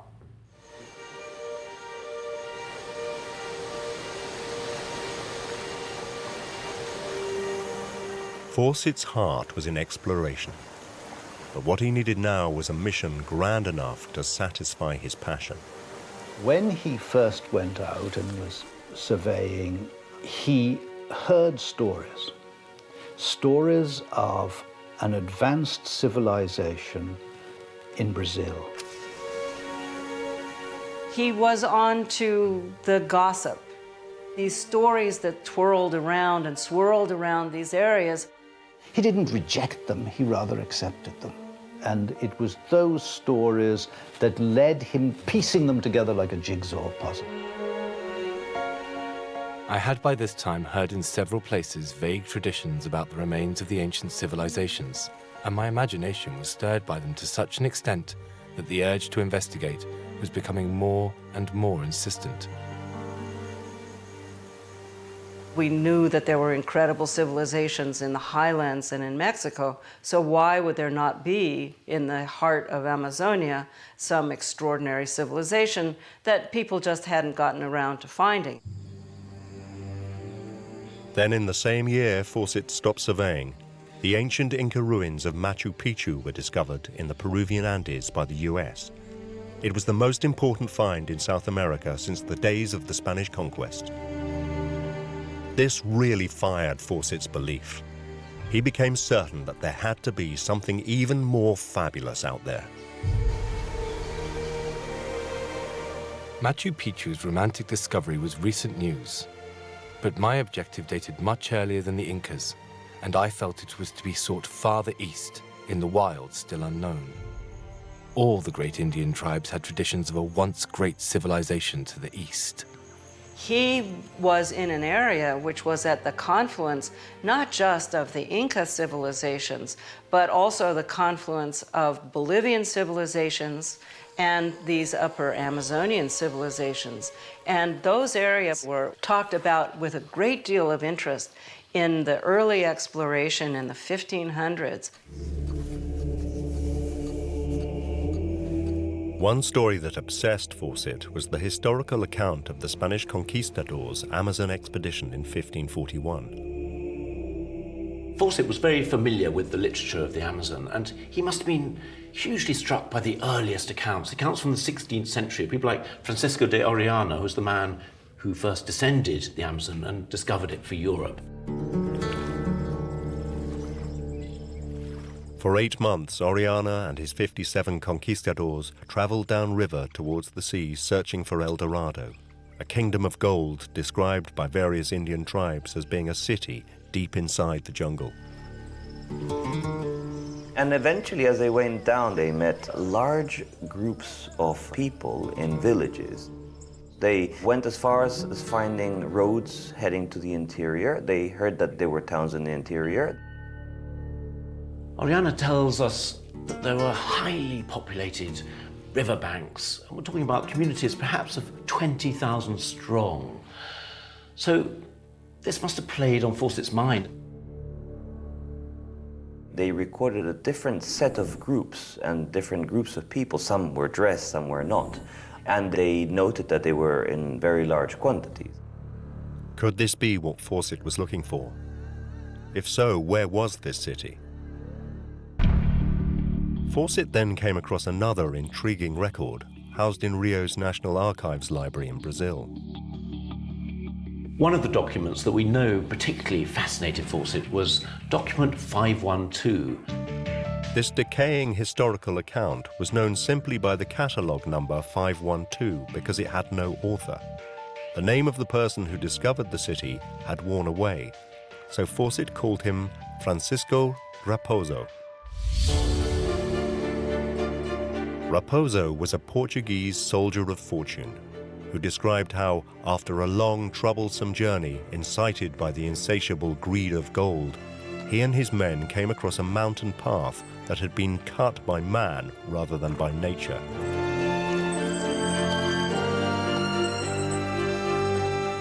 And when they reached the top, they saw a spellbinding vista, a huge deserted city.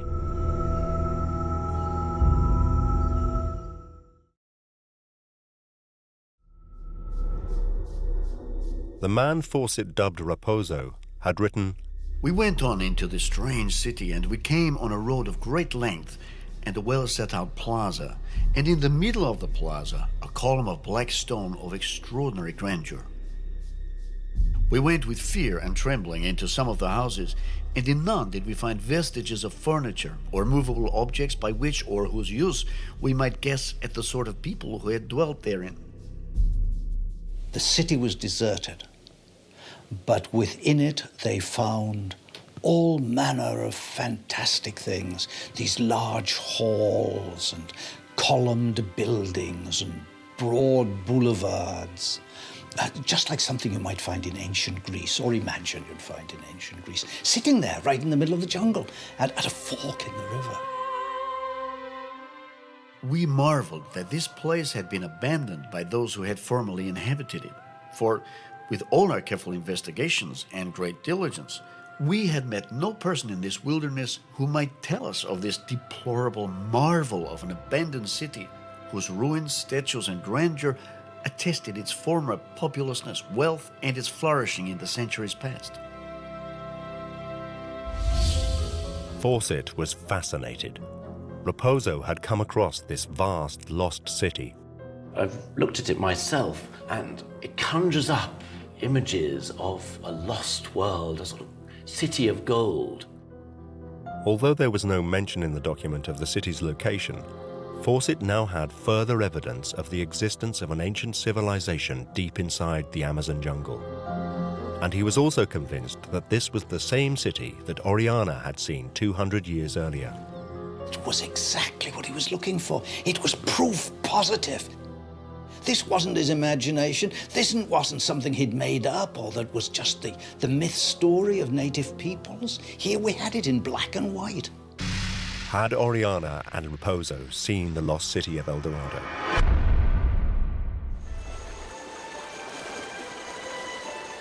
Fawcett himself would never call it El Dorado. "I call it Zed for the sake of convenience," he wrote.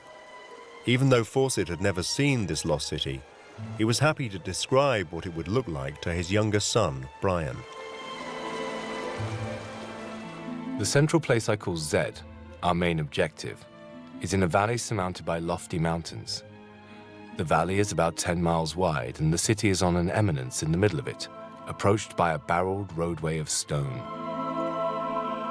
I expect the ruins to be monolithic in character, more ancient than the oldest Egyptian discoveries. Judging by inscriptions found in many parts of Brazil, the inhabitants used an alphabetical writing allied to many ancient European and Asian scripts. We don't really know an exact moment when Zed came into his mind. He had always believed that there were certain places in the world that were home to advanced civilizations. Fawcett was also convinced of something else. He believed that the people who lived in these remote, hidden places possessed extraordinary abilities. In this, he had been influenced by his peculiar upbringing. Fawcett had a very unusual background as an explorer. He wasn't someone whose father was someone who wanted to get to the South Pole or North Pole. Nothing obvious about him at all. Rather the opposite. He was from a strange background, you could say. His aristocratic father spent the family's wealth and died of drink at the age of 45. And so it was to his mother the young Percy turned for inspiration. His mother was very interested in spiritualism and had a very great influence on Fawcett, and it lasted all his life. Fawcett's wife, Nina, was also interested in seances and astrology, and his elder brother, Edward, was a member of the Theosophy movement, a philosophical school formed by Helena Petrova Blavatsky to obtain hidden wisdom and enlightenment. He was influenced particularly in the religious area. Among other things, Percy at one point went out to India to be with Helena Blavatsky. Blavatsky's many followers included Gandhi, Thomas Edison, and Sir Arthur Conan Doyle. All this greatly inspired Fawcett's beliefs, especially Blavatsky's conviction that there were master priests capable of producing psychic messages to save mankind, and they lived in remote cities in such places as Tibet and South America. By September 1914, Fawcett was getting closer to locating his lost city of Zed, in his mind, a vast spiritual civilization.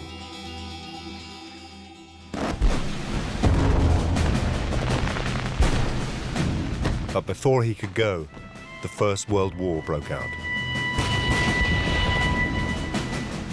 Fawcett found himself in the thick of it on the Western Front. He fought some of the major battles and was very active, was mentioned in dispatches, was promoted in the field to colonel. I think that for several days he was actually a general. By the end of the war, Fawcett had received 2 medals, the Distinguished Service Medal for Bravery and a gold medal from the Royal Geographical Society for his historic mapping of South America.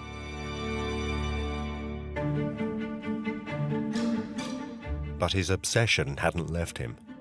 On his return to England, Fawcett was more determined than ever to make his path to Z, as he called it, a reality. Fawcett told his young son, Brian, "The answer to the enigma of ancient South America, and perhaps of the prehistoric world, may be found when those old cities are located and opened up to scientific research. That the cities exist, I know." Gradually, piece by piece, clue by clue, Fawcett zeroed in on where Z had to be. Influences from his past, especially his mother and Helena Blavatsky. Conversations with tribal peoples. Archival records from Francisco de Orellana's 1541 expedition of seeing communities 20,000 strong. And Raposo's account of a spellbinding vista of a huge deserted city eventually pointed Fawcett to just one place. His lost city of Z lay alongside the Xingu River in an area of southwestern Brazil called the Mato Grosso. All he needed was the money to get there. But Fawcett was facing severe setbacks. Britain was exhausted after the war and experiencing a severe economic collapse. To return again would take every penny I could find. I came out of the war convinced that as a world power, Britain was on the wane. Many thousands must have come through those 4 years of mud and blood with the same disillusionment. Raising money for another Amazon expedition proved almost impossible. His hopes were dashed very quickly. He had hoped that the Royal Geographical Society would provide the funds. He found that there wasn't money to come. Money wasn't the only thing Fawcett had to contend with. Fawcett's professional colleagues began to question the importance and validity of his quest for a lost city called Z. People were beginning to say, just a minute, you know. Some of these stories this fellow are telling are nonsense. This can't be right. It doesn't make sense. Do we really want to finance this stuff? Many felt that the lost city of Z could not exist for environmental reasons. They argued that the soil of the Amazon was simply not productive enough to support a large society.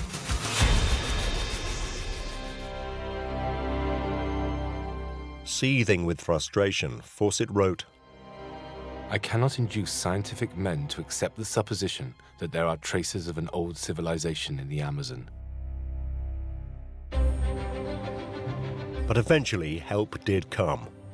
Although the Royal Geographical Society couldn't pay for Fawcett's next expedition, they did support his application with the Brazilian government to secure some money.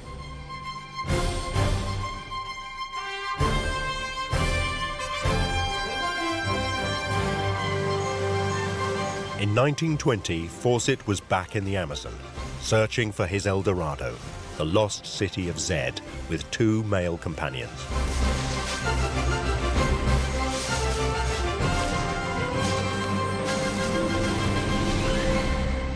But the expedition didn't go smoothly.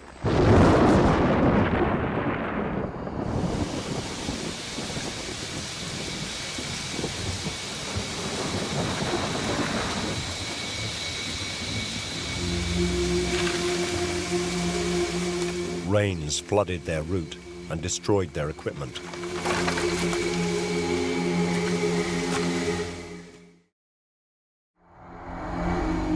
Four weeks into their journey, their animals started to die. A starving dog had to be shot. and Fawcett killed one of their horses to put it out of its misery. The place became known as Dead Horse Camp. Then one of Fawcett's companions suffered a mental breakdown, and the other ran off to Rio to get married.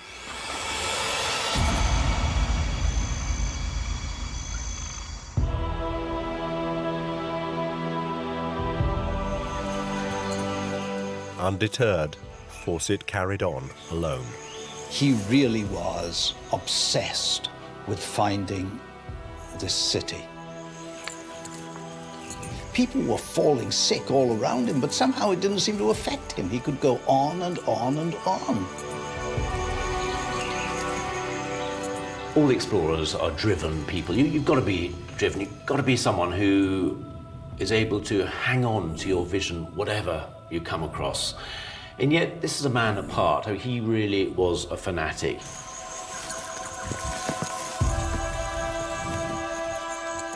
Always driven by the hope of finding Zed, the hope that it was over the next hill, that there would be a new scrap of information that would lead him there.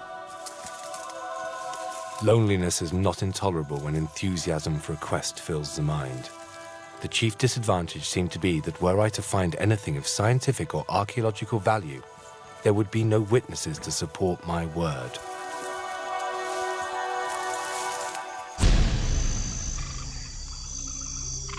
Soon, finding Zed became the least of Fawcett's worries. The rainforest looks incredibly abundant. It looks like the perfect place to survive in. But the soils are thin. A lot of that food is right up in the tree canopy. Up there, the monkeys. Your greatest danger is starvation. Starvation sounds almost unbelievable in forest country, and yet it is only too likely to happen. And after 3 months alone in the jungle, exhausted, without food, and close to death, Fawcett abandoned his expedition.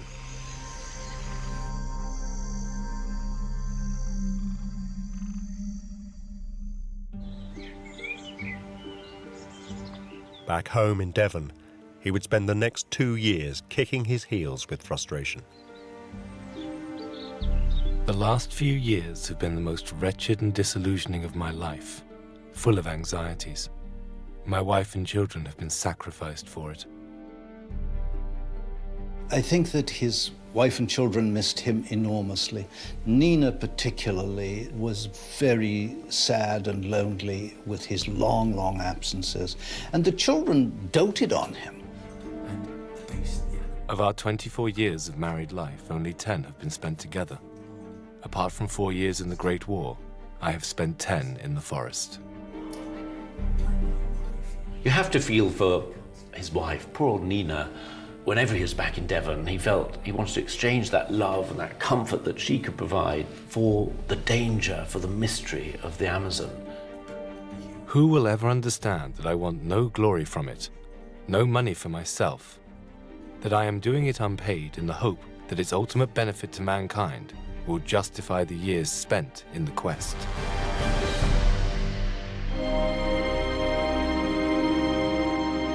In desperation, Fawcett went to New York to find backers for his next expedition. These kinds of expeditions were quite costly. So he had to be able to self-promote and to make this seem as the most important imaginable expedition out there at the time so that he could attract the funds, attract the attention. And Fawcett did attract some attention. His promotional speeches convinced scientific institutions like the Museum of the American Indian and the American Geographical Society to support his journey with $1,000 each. But it wasn't nearly enough. He gave a series of lectures, he went round to see big business. Fawcett was not a man to bring doubt into his conversation. He spoke very forcefully. But he still couldn't raise the money and was forced to come up with a new plan. Fawcett was quite a bit of a self-promoter. He constructed things as what we might call a kind of reality show. in which he would then be able to catapult himself into an icon of exploration. Fawcett approached the National American Newspaper Alliance, whose members had a paper in almost every city in the country, with a novel idea. He would send runners back out of the jungle with minute-by-minute dispatches of their quest to find the lost city of Zed, so his readers would be able to follow and experience their journey as it happened. Captivated by his idea, the newspapers gave Fawcett a very lucrative deal. Similar deals were made with newspapers around the world, ensuring millions of readers. But most of the money would only be paid to Fawcett on the completion of their journey. In some ways, I am rather glad that not one of the three of us makes a red cent unless the journey is successful, for nobody can say we were after the money in undertaking this rather perilous quest.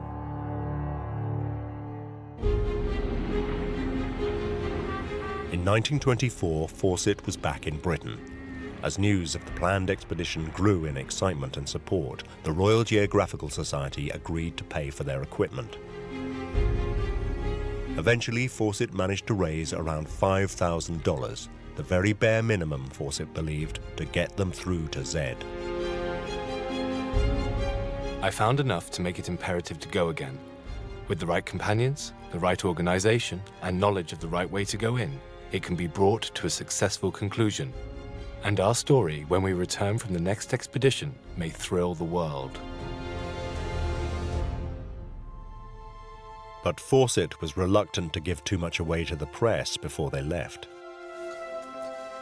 I cannot say all I know, or even be precise as to the locality, for these things leak out, and there can be nothing so bitter to the pioneer as to find the crown of his work anticipated.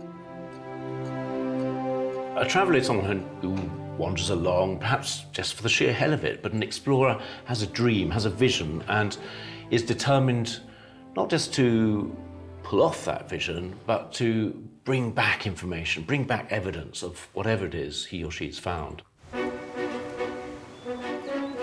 After his disastrous last expedition, Fawcett carefully picked his travel companions this time. His son Jack, now 21, and as strong as a horse and as keen as mustard, wanted to go with him. With Jack was his lifelong friend, Raleigh Rimmel. Fawcett knew what he was up against. He was hardened. He'd seen firsthand the forest. He'd lived there. But that wasn't the case for his two companions.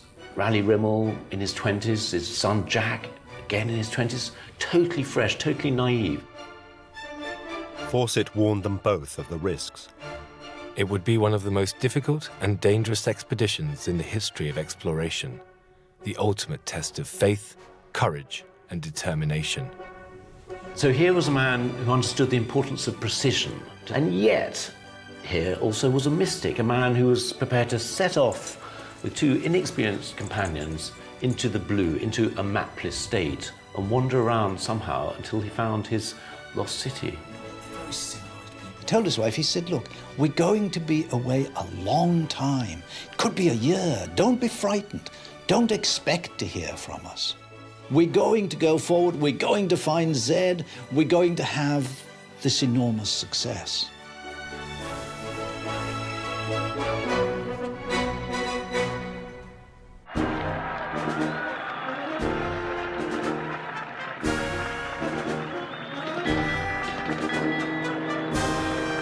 In January 1925, Fawcett, Jack and Raleigh sailed from New York to Brazil, watched by the world's press.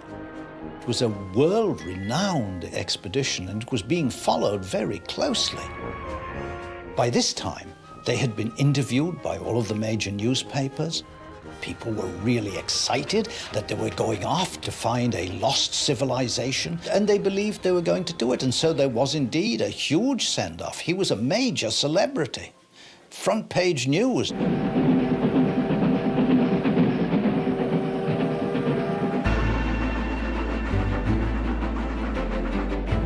The following month, they left Rio de Janeiro on their 1,000-mile journey by train and boat into the interior of Brazil.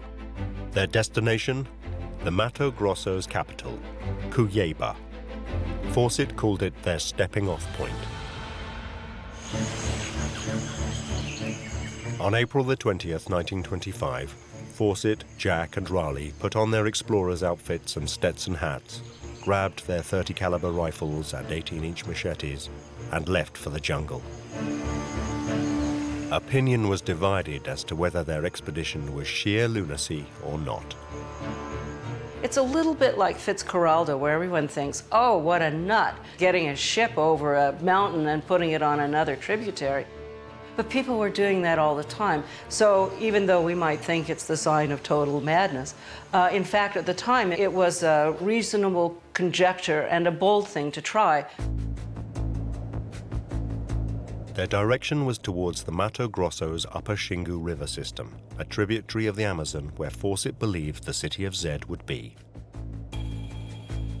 The Mato Grosso is thick forest. Mato Grosso, that's what it means. And it is a devil of a place. That's the sort of phrase he would have used. A thick, nasty place. We're used to seeing a horizon. We're used to heading towards something. But in the forest, you see tree after tree after tree, and no more so than in the Mato Grosso. Sticking to the deal made with the press, Fawcett used runners to keep the public informed of their progress. As they went on each step of the journey, Fawcett would write a report, what they had seen, what they had experienced, and this chap would run back to civilization with it. They appeared in the American press, in the British press, in the Australian press, in quite a number of continental European papers. Jack told his mother of meeting stark naked Indians, of never feeling so well on his 22nd birthday, and that it would take a couple of months to reach Zed, possibly on his daddy's 58th birthday.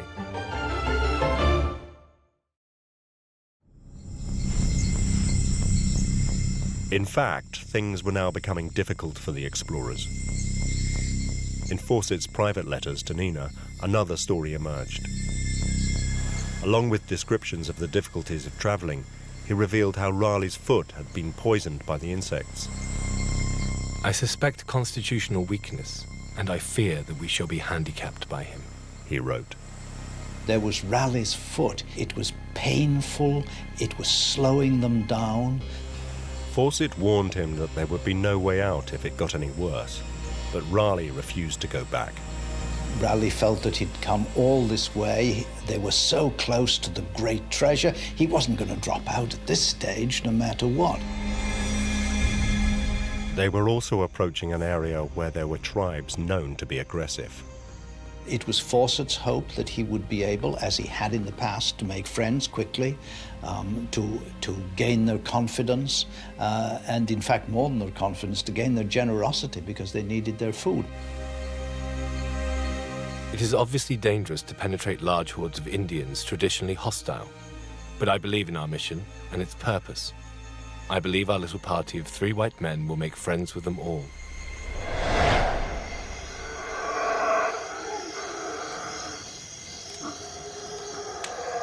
On the 29th of May, 1925, 39 days into their journey, they reached Dead Horse Camp, where Fawcett had passed through on his last expedition.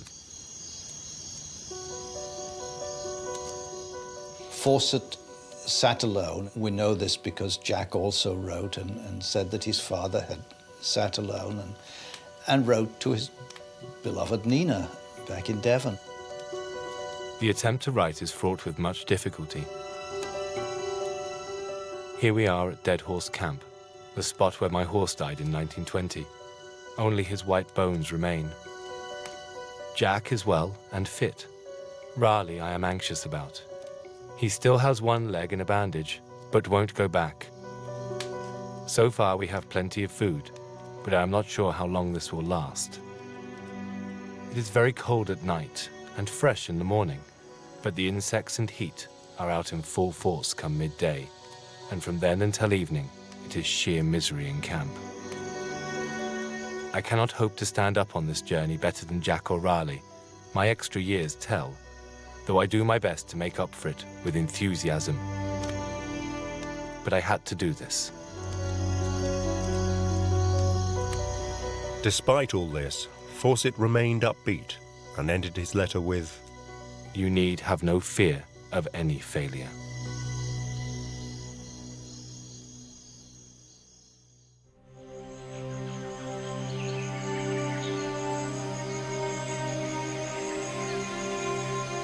The next day, Fawcett gave the guide Nina's letter and waved him goodbye.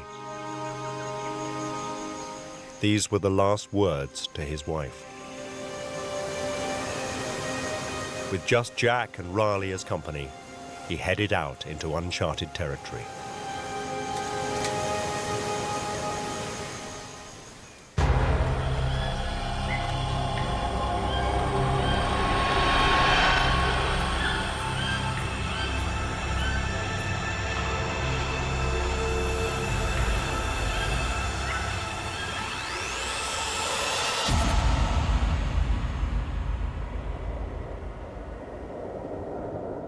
All over the world, people waited for news, wondering where they were.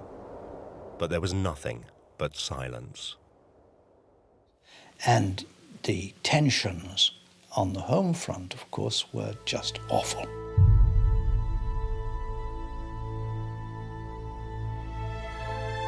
Nina had this great faith in him. She did believe that all was well. Even 2 years after Fawcett had vanished, Nina believed he was coming back. Any day now may bring a cable from my husband announcing that he is safe and is returning with Jack and Raleigh. To read her correspondence is heartbreaking. 10 years after he disappeared, she still believed that he would turn up any day, that he was still alive, probably at that point that he was living in Zed. But the news she longed for never came. And despite the many search parties sent out to try and find them over the years, their bodies have never been found.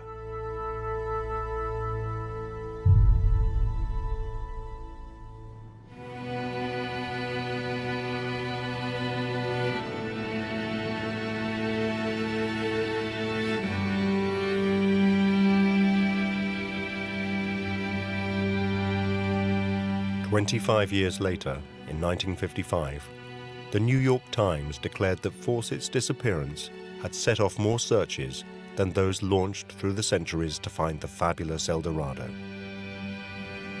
Were they killed by Indians, as most believe, or did they die of hunger, or was it something else?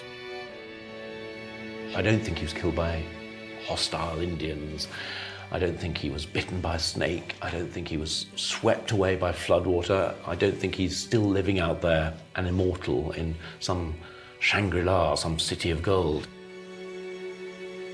I think one or other of them stumbled, fell, couldn't keep on going any longer because of disease. And then the others had a choice. Do we stay with this dying man, our companion, or do we head off and go for help? Well, there's no help available out there, and I'm afraid they probably all died together.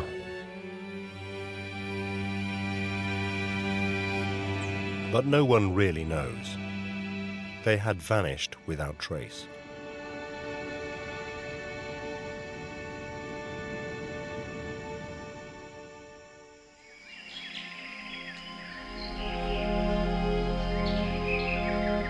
Did Percy Fawcett and his companions die in vain? Were all those doubters right? There was no great civilization in the jungle called El Dorado. Had he simply been deluded? In recent years, scientists have made a series of extraordinary discoveries. In the same area where Francisco de Orellana and his 57 conquistadors saw cities of 20,000 people in 1541, and just 100 miles west of Fawcett's last search for Zed, compelling evidence of past civilizations is now being unearthed. He basically traversed one of the areas in which some of the most exciting discoveries in the Amazon basin are taking place. Hidden in the jungle for several hundred years and only emerging now as trees are felled to create farmland, is evidence of a vast network of ancient sites. These sites, seen from the air, show an extraordinary crisscrossed landscape with straight lines cutting across the savanna. Amongst the open plains, there are also thousands of isolated mounds or islands of rich forest linked by giant causeways. Recently, it was discovered in these forest islands there are clear signs of past human habitation. Fragments of food remains, pottery, cooking urns, and human bones are now being uncovered on a massive scale. Here was evidence of a huge civilization. Archaeologists believe these sites and forest areas are part of an ancient civilization state that stretches over 160 square miles and was once home to hundreds of thousands of people. It's important to remember that these cities were as large as Constantinople in the 1500s, or as large as London, which was one of the largest cities of the time. These great civilizations were complex. We know that they had complex religions, they had complex technologies, they were the great engineering societies of the time. Could these be the remains of the great cities Francisco de Orellana and Raposo had described all those years ago? The ones that inspired Fawcett's quest to find his lost city of Zed? If so, why had they been swallowed up by the jungle?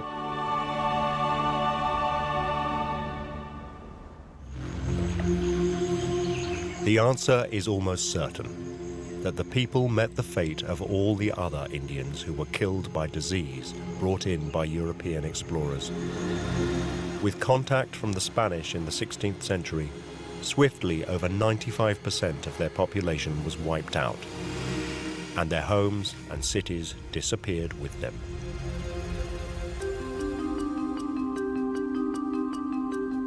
But how did these great civilizations exist at all if the most modern agricultural techniques can't seem to make the jungle productive today? How did these large communities of the past manage to do it?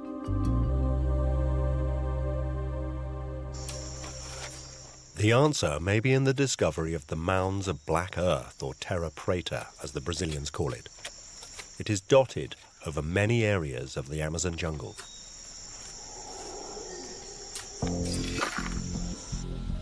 When scientists analyzed this terra preta, they discovered that it contained a mixture of common Amazon yellow soil and organic waste.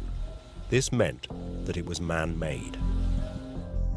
What we understand from ethnographic and archaeological evidence is that these soils formed as a result of very simple activities of burning litter, rubbish, the relocating of bits of soil into other places, and discard of charcoal from pottery production, fish bone, and all the rest.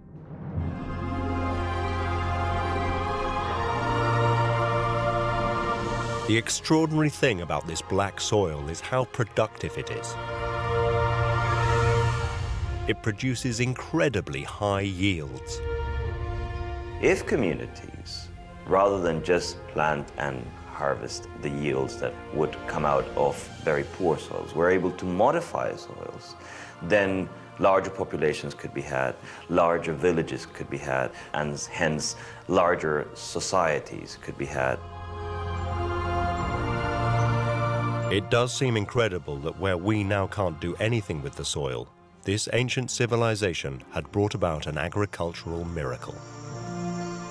Existence of these large populations was predicated on the use of terra preta. It increases productivity in the same way that irrigation increases productivity in dry lands, or terraces increase productivity on mountainous lands. Terra preta is so remarkable that scientists are now working out how to reproduce it so it can be used all over the world.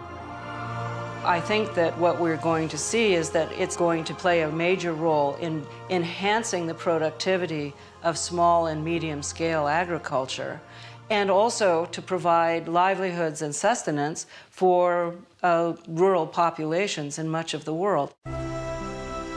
So Percy Fawcett was onto something.